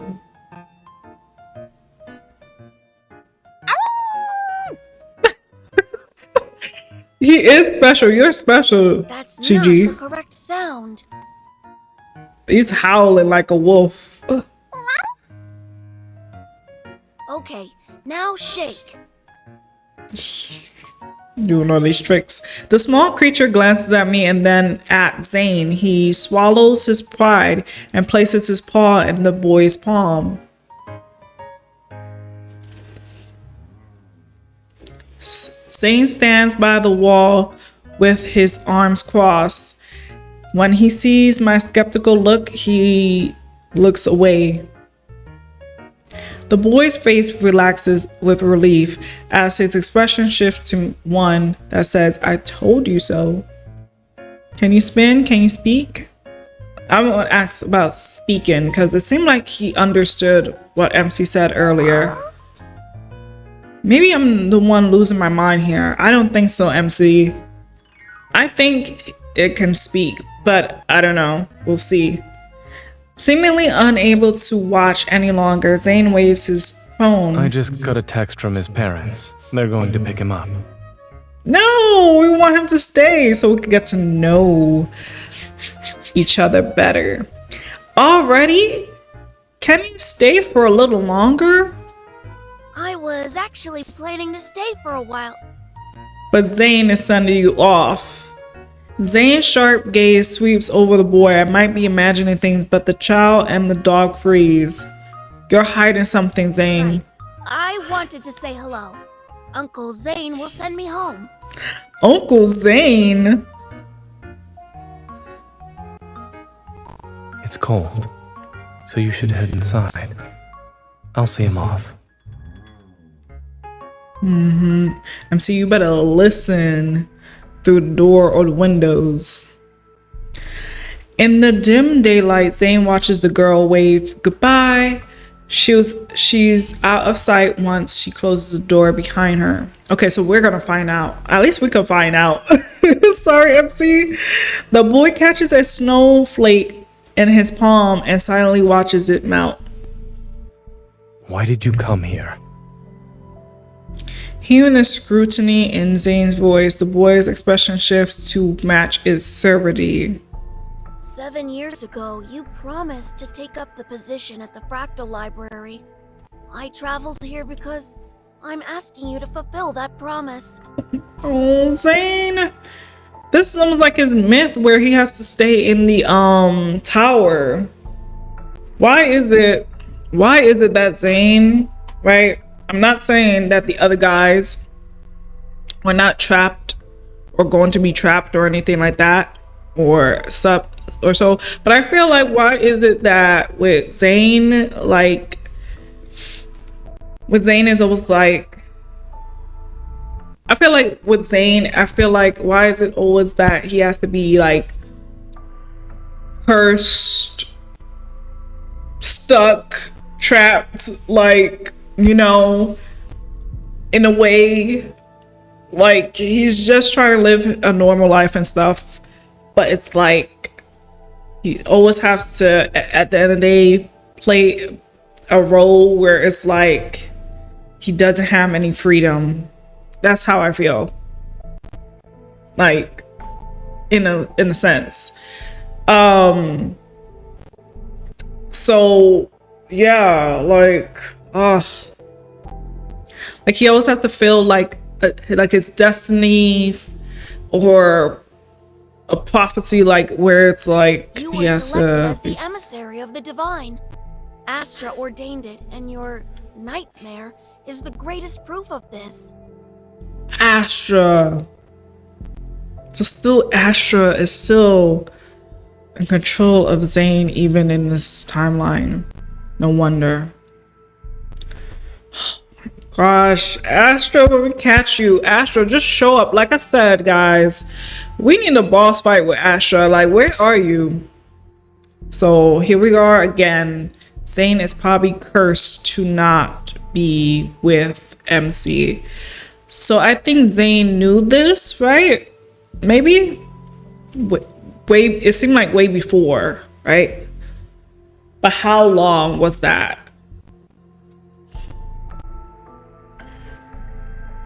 See, I don't think Zayne remembers, but like he lost his memory, but this boy appeared and is trying to let him know. Okay, Zayne speaks before the boy can say I also more. said that I had my own choices to make and more important matters to attend to back then. Oh no, I don't have a... Now I really don't have a good feeling. I really don't. The boy's expression grows serene and his voice carries a maturity unlike the one from a few seconds ago. Was becoming that version of yourself in the nightmare also a choice? People think they're making choices most of the time, yet they're unaware that all these options lead to one inevitable outcome. What is that? Fate falls upon us like this snow. It is silent and inevitable. And you too are destined to become... Become what? He trails off and only sound that can be heard is nothing more than a barely audible sigh. Since you haven't made up your mind, there's no point in me staying here any longer.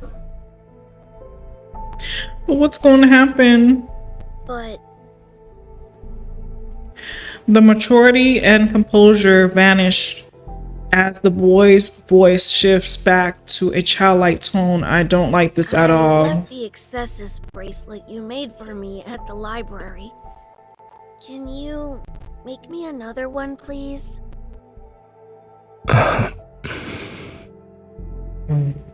After a resigned sigh, an ice bracelet materialized around the boy's wrist. Thank you, emissary. I'll take my leave now.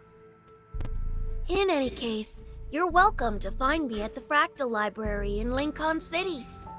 I'll be sure to visit you again as well. I'm wondering if it's the library MC and Zayne were at before, and it's probably like a hidden thing in that library. There's a library where MC and Zayne like met up at. I wonder if that's like an undercover fractal library. This is in Lincoln, right? So the boy slightly raises his hand and his fingertips touch the air as a geometric shape gradually unfolds. But in the beginning, where was the boy coming from? He was in the Arctic. Maybe he was trying to look for Zayne in Mount Eternal, but couldn't find him, so he went to Lincoln City. Or was he at, I don't know.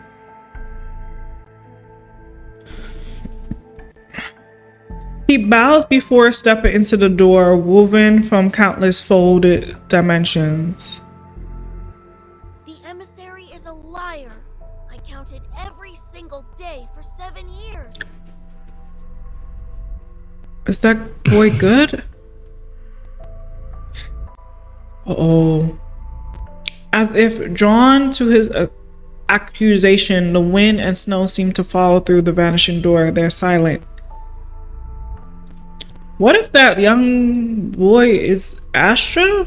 I don't know. We'll see. Okay, here we go guessing again. Okay, the snow ceases and Zayne remembers the first time he entered the Fractal Library. Even though it's called a library, its exterior was remarkably ordinary. It was a building nestled in a quiet corner of Lincoln City's silent streets.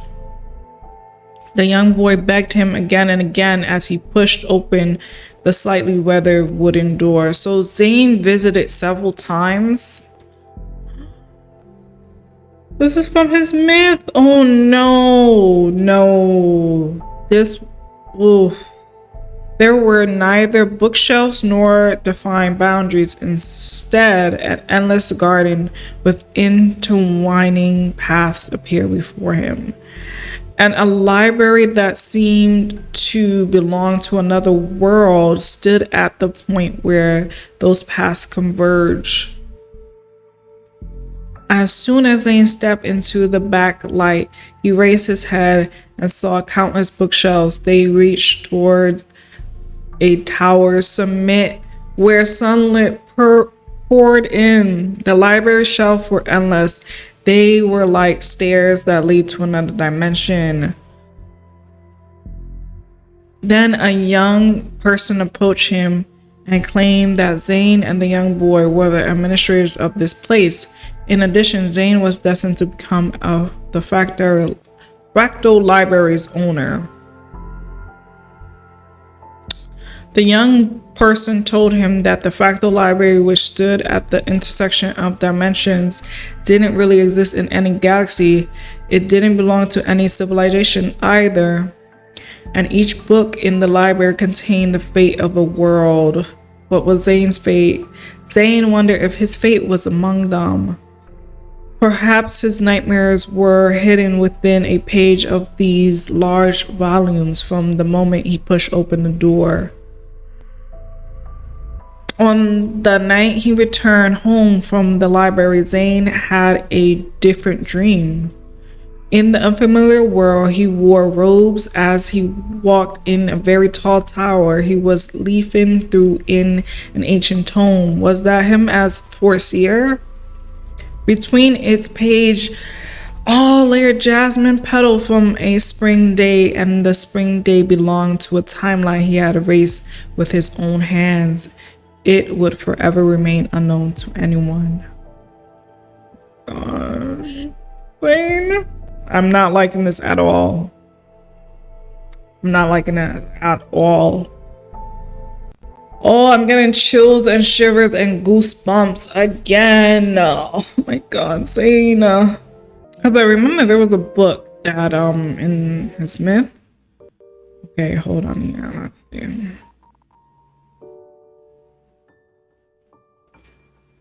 And Zayne is just gonna continue on like normal.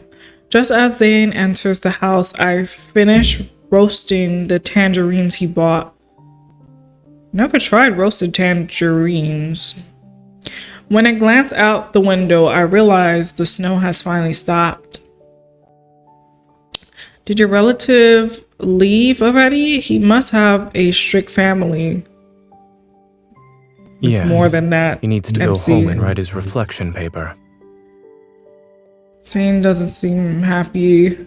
There's a distant quality to Zayne's voice. I sit down beside him and hold out one of the roasted tangerines. Interesting. Ever tried roasted tangerines? The weather is perfect for roasted tangerines. Try it.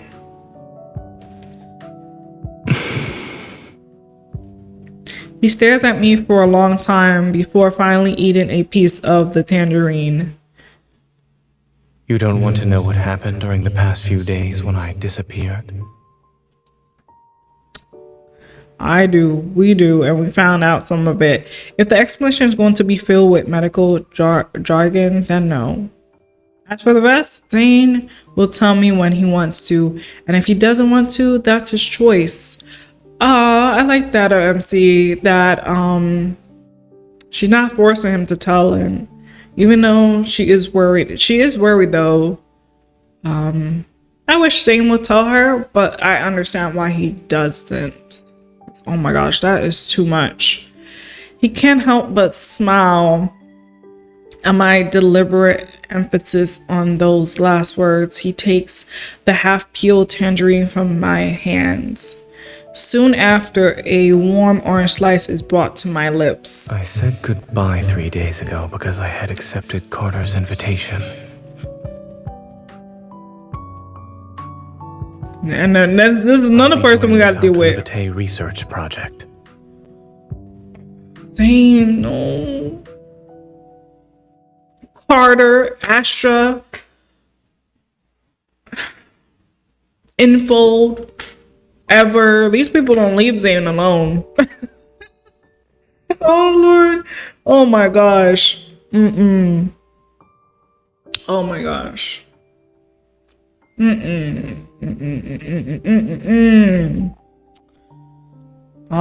Here's another one. It's no good to... Huh? But there has to be a reason, right? Seeing me choke. I cough several times. Zayne raised his hand to pat my back. That's me empty. It's ultimately an excuse. Something unexpected happened, and the nightmare arrived before I could carry out my plans. Lately, Oxo Hospital has received a large influx of unusual cases involving protocore syndrome patients. Some died shortly after hospitalization. Others transformed within a month and became... an Ultram. Zayne nods. All these patients had recovered at Val Sanatorium after entering a medical pod called the Rebirth cocoon. I think Carter and, like, again, Xander Science and Ever, they're in on this. Val Sanatorium, according to the news report this morning, is the first phase of the Fountain of Bate. Carter told me that Ever will soon hold a press conference to demonstrate the Rebirth cocoon's effectiveness to the public. I think, yeah, Zayne wanted to go to just research, but I don't know. I don't have a good feeling about this. So I think, okay, so I think we are going to go to the Fountain of Bate after all. Wouldn't that mean more unexpected protocol syndrome patients will go to Val Sanatorium? We can't let them do as they please. I want to stop Ever's plans, not just for the protocore syndrome patients. That's why he wants to go there. So I think he just pretend to Carter, but he wants to stop them. But by yourself, Zayne? Oh my gosh. Don't go by yourself. MC, go with him. Zayne trails as he lowers his gaze. Let's go. I want to make amends for a mistake. One that should have been corrected years ago. yet it still haunts me to this day. Oh yeah, because I think in World Underneath, I think him and Carter worked on the protocols, but it was Carter's fault though, right? But Zayne's still gonna blame himself because it got out of hand.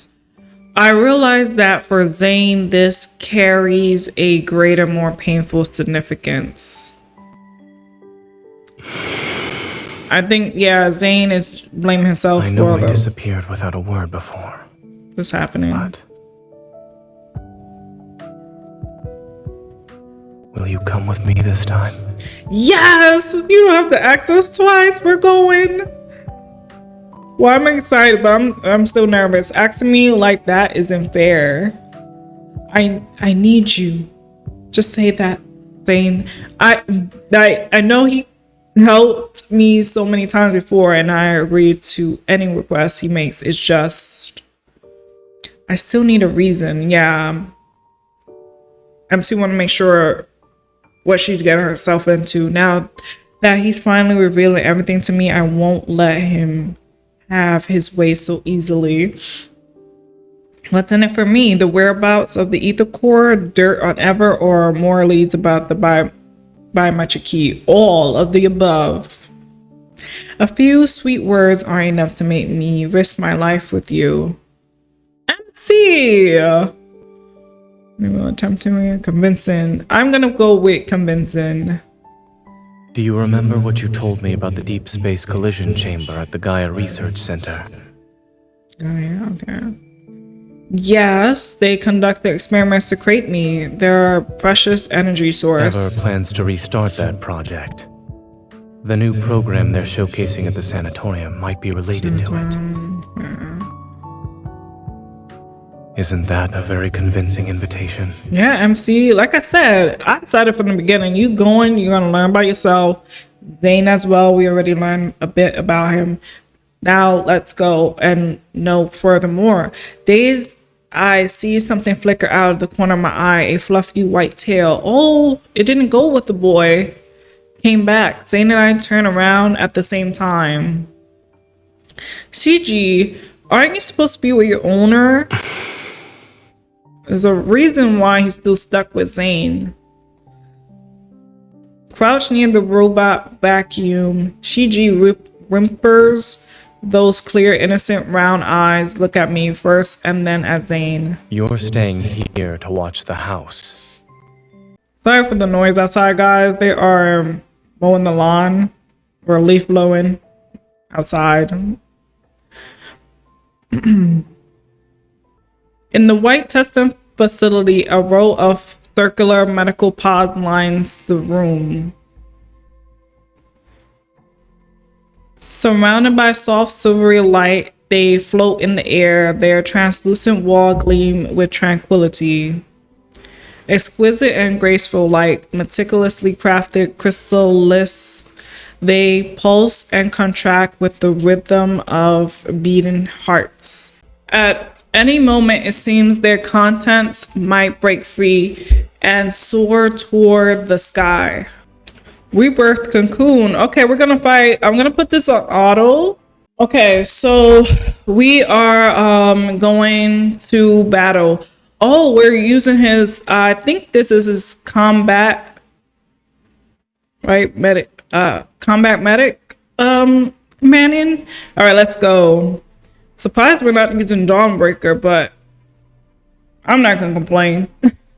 They chose the combat medic, so let's go. It's funny how we're here. The battle's here. I will not let tragedy repeat itself. Uh-oh. It's interesting he said that. I'm not gonna let tragedy repeat itself. Hopefully not. Hopefully it doesn't. All right, let's go. Take this Watch where down.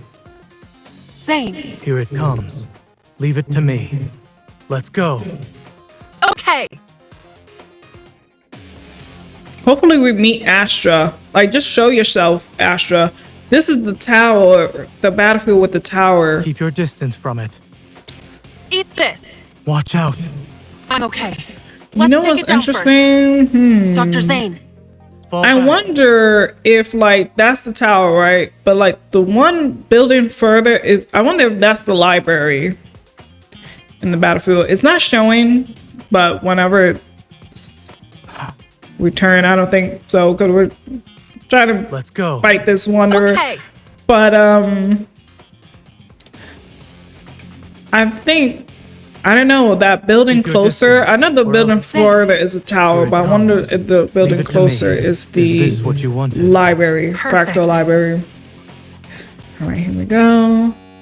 Let's go. My turn. It's down. Be ready for its next move. Don't worry. I'm okay. I haven't used combat Take your medic time. Zayne No in a problem. while. It is weak. Now's our chance. Dr. Zayne Fall back. Offense. is the best defense. Victory is within reach. Yeah, I haven't used them in a while. I typically use Dawnbreaker Zayne. Wait, It's dangerous. Come back. yeah, I typically Seize use this chance. Dawnbreaker Zayne Let's call it a day. I'll give it a taste of our strength. a lot. And Foreseer. It's your turn. Okay, No we're gonna get problem. this Wanderer. I do kind of like the battles, kind of give us a little break to, like, Bring from it the on. story. It's a lot. I'll This feel the story is a fatal blow. lot unpacked. From the last two chapters, Don't rush. this Let's see one, what it's up to. we have one more chapter left. Oh my gosh. Zayne. Stay safe. Don't get distracted. Keep your distance, or else you'll get hurt. You're injured again. I wonder, since his ice is green, does that mean when his eval was good? Like the variations of colors, I wonder if that's when his eval was good. All right, we got two. That's fine. Hey, okay, so we have a story. So I think after this, we might have several battles. We'll probably have story 9, 10, and then the battles, and then... All right, so White Sepulchre. White Sepulchre, story 9. I probably said that incorrectly. The next day, okay. So we're setting off. So we're back on this road here.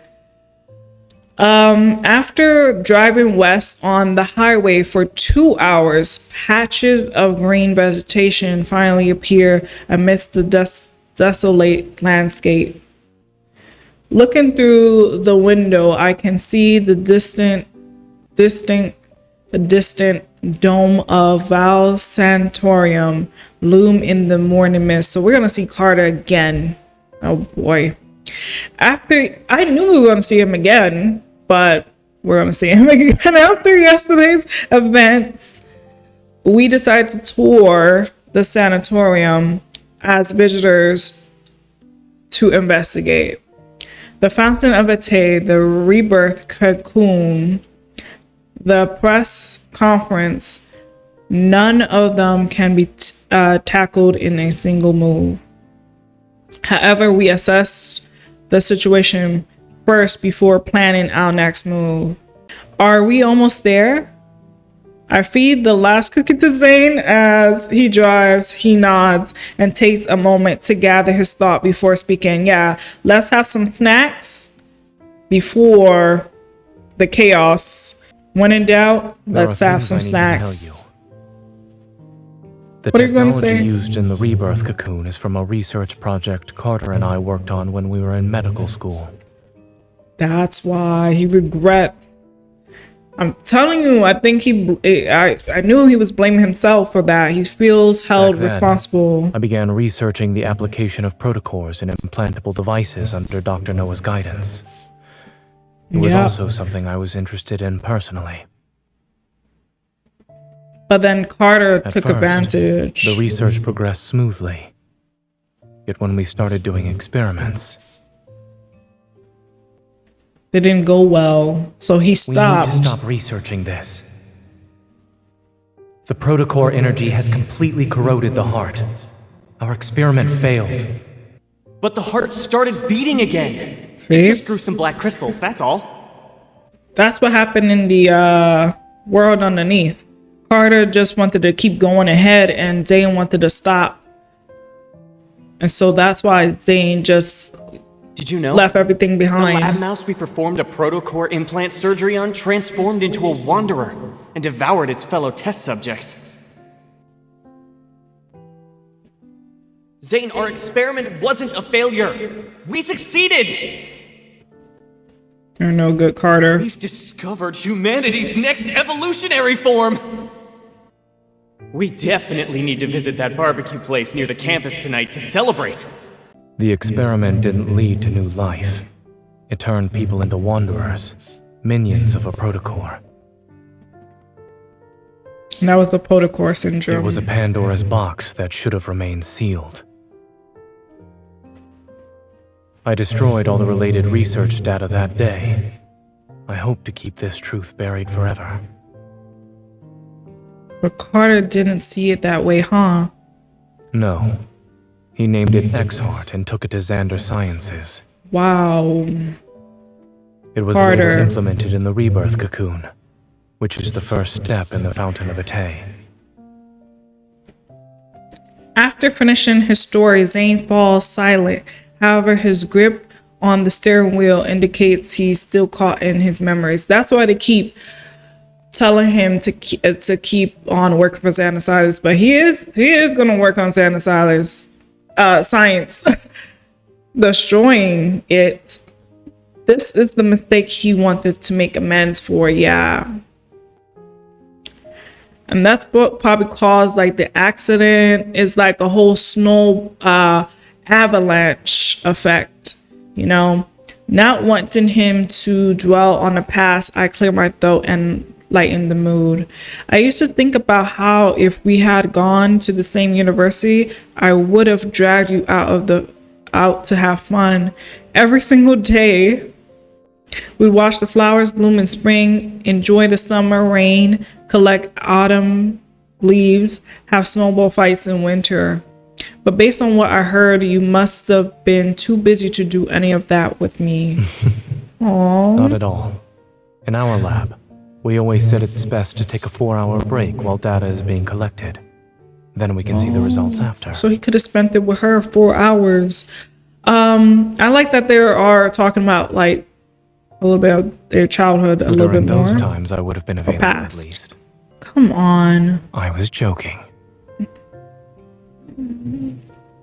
If you were there, I would have always made time for you. My heart. I can't take it. Oh no. The car turns onto a newly paved road, passes a sign that reads Val Sanatorium, and comes to a stop in the parking lot. Ooh, we're here, guys. I'm Ooh, not what's gonna familiar happen? with the sanatorium's interior layout. If you encounter any danger during this visit, remember not to go in alone. No, MC, she might. But don't worry, I'm a professional. See? MC, pay attention. But also, yeah, because, you know, over time, they probably changed some stuff. So, it's been a while. While I speak, I catch a glimpse. Wait, this is going too fast. A white approaching us. That must be the companion, or is it snow? Carter, who's here to receive us, wears a casual white business suit. Only a navy blue butterfly pin adorns his collar. He was waiting for this moment, Carter. But sorry to let you know, we're gonna disappoint you.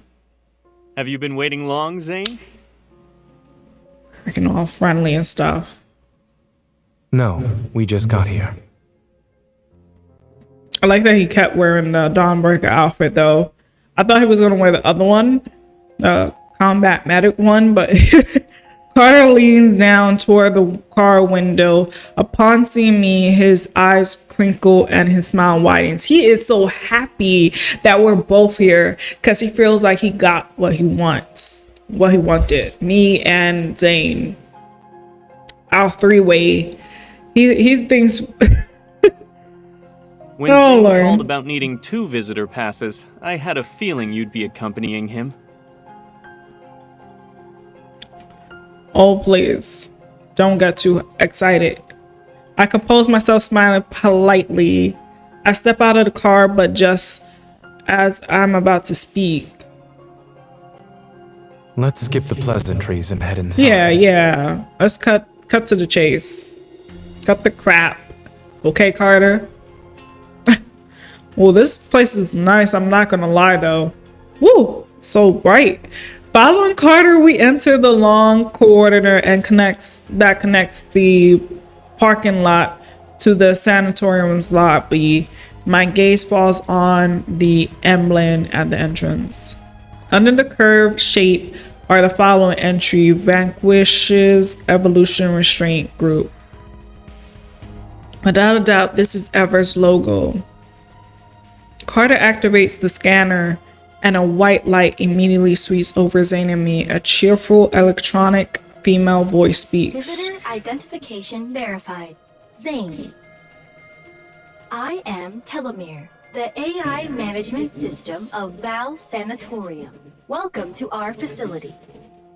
We hope you have a good day here at the sanatorium. I hope so too.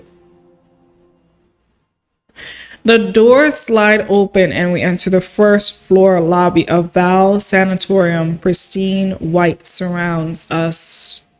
Yeah, it's a nice place. Just not gonna lie. Pretty clean for now. The ceiling is unadorned.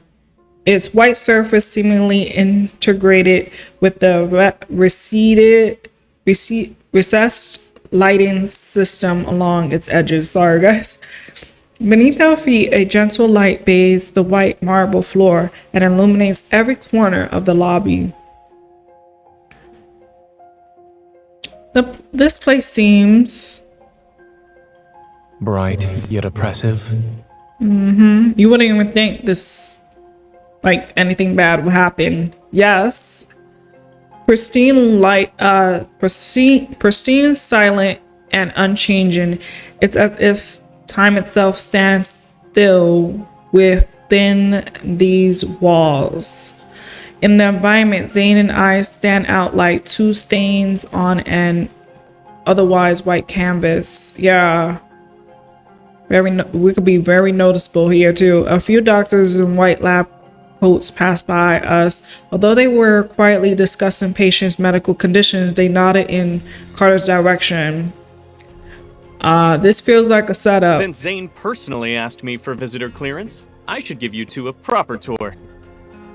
Yeah, please do. So we can remember. After taking down this place how to get out. Side by side, we follow Carter as he leads us to the reception desk in the center of the lobby. I see the Fountain of Ate finally caught your interest. All those phone calls over the past month weren't in vain. I'm telling you, he was waiting for this moment. But let me tell you, Carter, you won't be disappointed. I'm curious. What made you change your mind? Surely not you. Carter stops in his tracks by the reception desk. He turns around, his signature smile returning with narrow eyes. You kept talking about humanity's future. I wanted to see if it would actually come to pass. Yeah, it's gonna pass for sure. It's gonna come to pass for sure. Besides, nobody knows Exhart better than me. Carter's eyes twitch. After a long silence, he suddenly erupts into a fit of laughter and shatters the lobby's tranquility. Good. That laugh. Evil laugh. You've convinced me. Everyone deserves a second chance at redemption. Remember, Zayne, I gave you this chance. No, Carter. It's the other way around. We were giving you many chances. Zayne was giving you many chances to stop and change, and you weren't. And what about you, Miss Hunter? What about me? When I received this question, I delivered my carefully prepared response. Since Zayne is joining the research project, I wanted to see what it's all about. Carter tilts his head. His gaze filts between Zayne and me before settling on Zayne. The amusement in his eye is obvious. I see. Even the strongest relationships need a solid foundation. I'll make sure you get a good position here. Yeah, me and Zayne in a relationship, not you. Don't get it twisted. He turns around and shakes the brochure stand next to him. The neatly arranged brochures scatter is disarray, and he pulls out 2 copies with a smile. He gives them to us. The only downside to this place is that it's too by the book. But I guess that doesn't really affect you, Zayne. Zayne is so special. Okay. It's about complicated medical cases. The thin booklet methodically categorized various diseases that conventional medicine has yet to cure. It's like a university department, and the faculty's patients are eager students with a thirst for knowledge. A commotion breaks out in the distance. I look up. Uh-oh. What's going on? It's a group of elegantly dressed visitors being led into the lobby by a receptionist. They're being guided upstairs for a tour. On the staircase leading to the second floor, several patients in white hospital gowns are walking down the steps.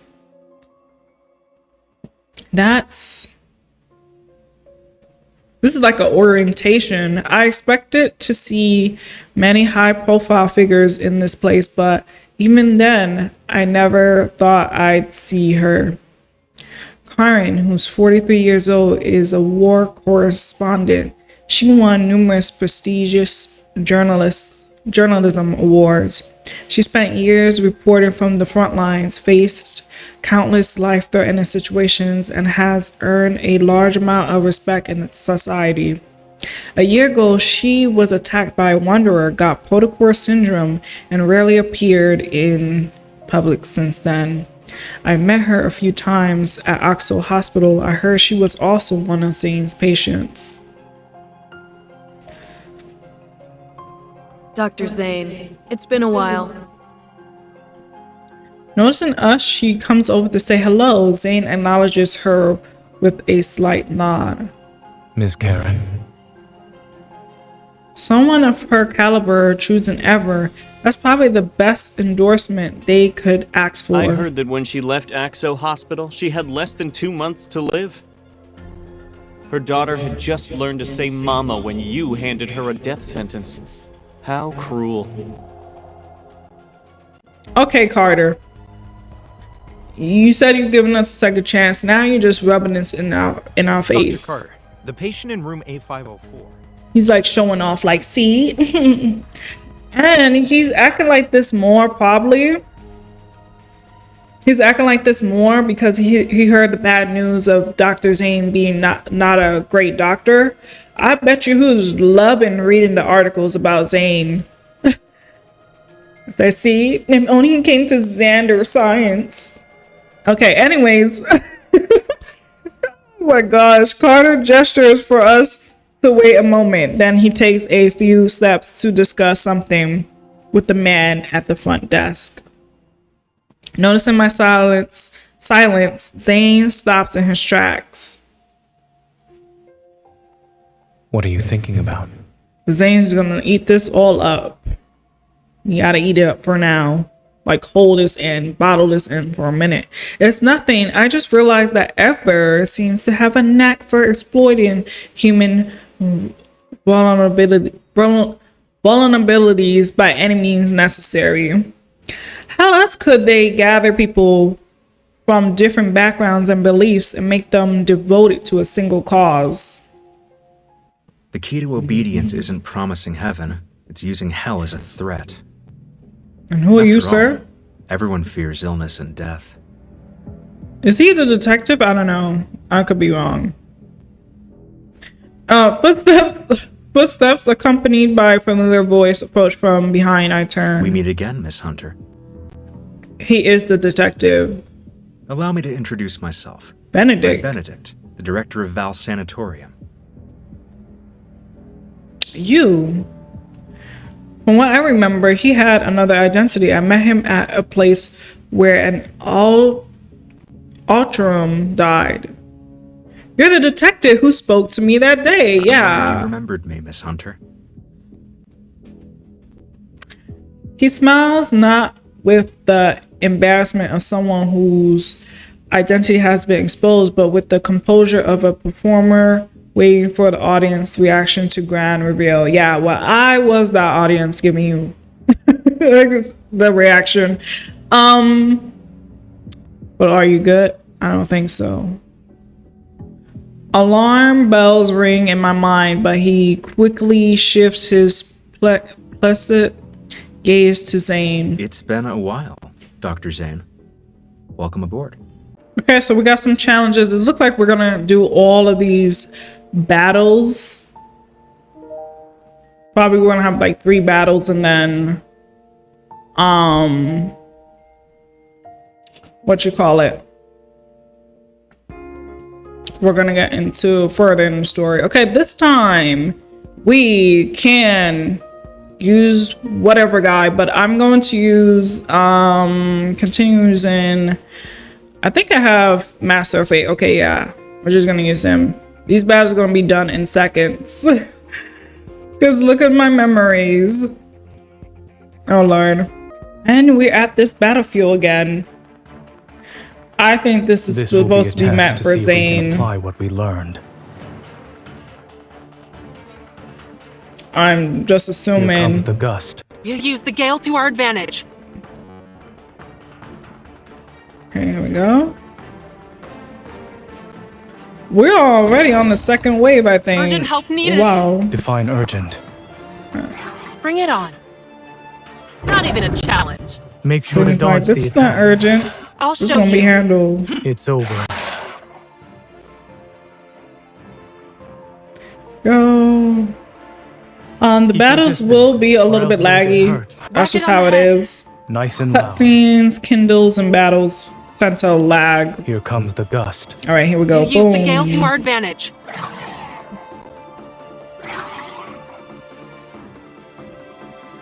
And that was Are that. only temporary. Melting like snowflakes. Oh. We're done.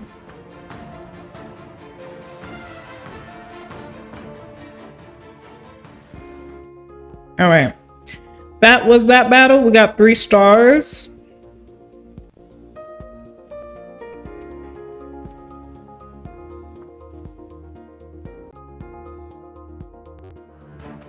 Okay, we're on to the next battle. Let's go. This will be a test to see if we can apply what we learned. Here comes the gust. We'll use the gale to our advantage.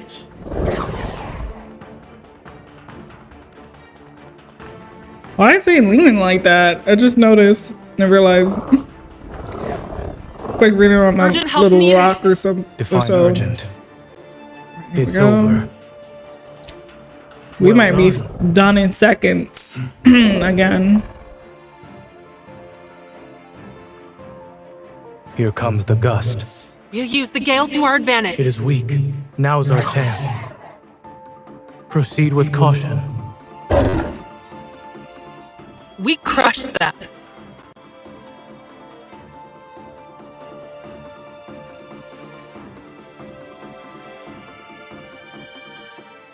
All right, we're done with that battle. Got 3 stars. Okay, we're gonna go get into the next one. I believe we're gonna have another battle.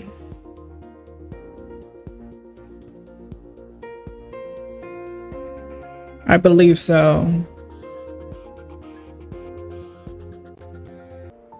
I knew it. We're gonna have another battle. So this is the 12. Let's get into it. Okay, so this is gonna be the boss battle.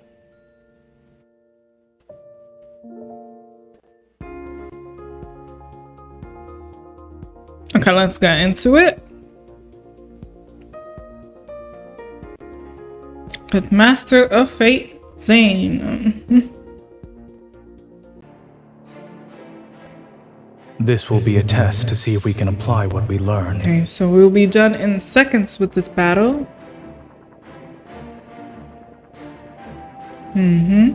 Let's go. You can't always be on the offensive. Here comes the gust. We'll use the gale to our advantage. Got it. Victory is within reach. Oh, it's going down so fast. It is falling apart. Wow, in seconds, like I told you guys, in seconds. Snowflakes.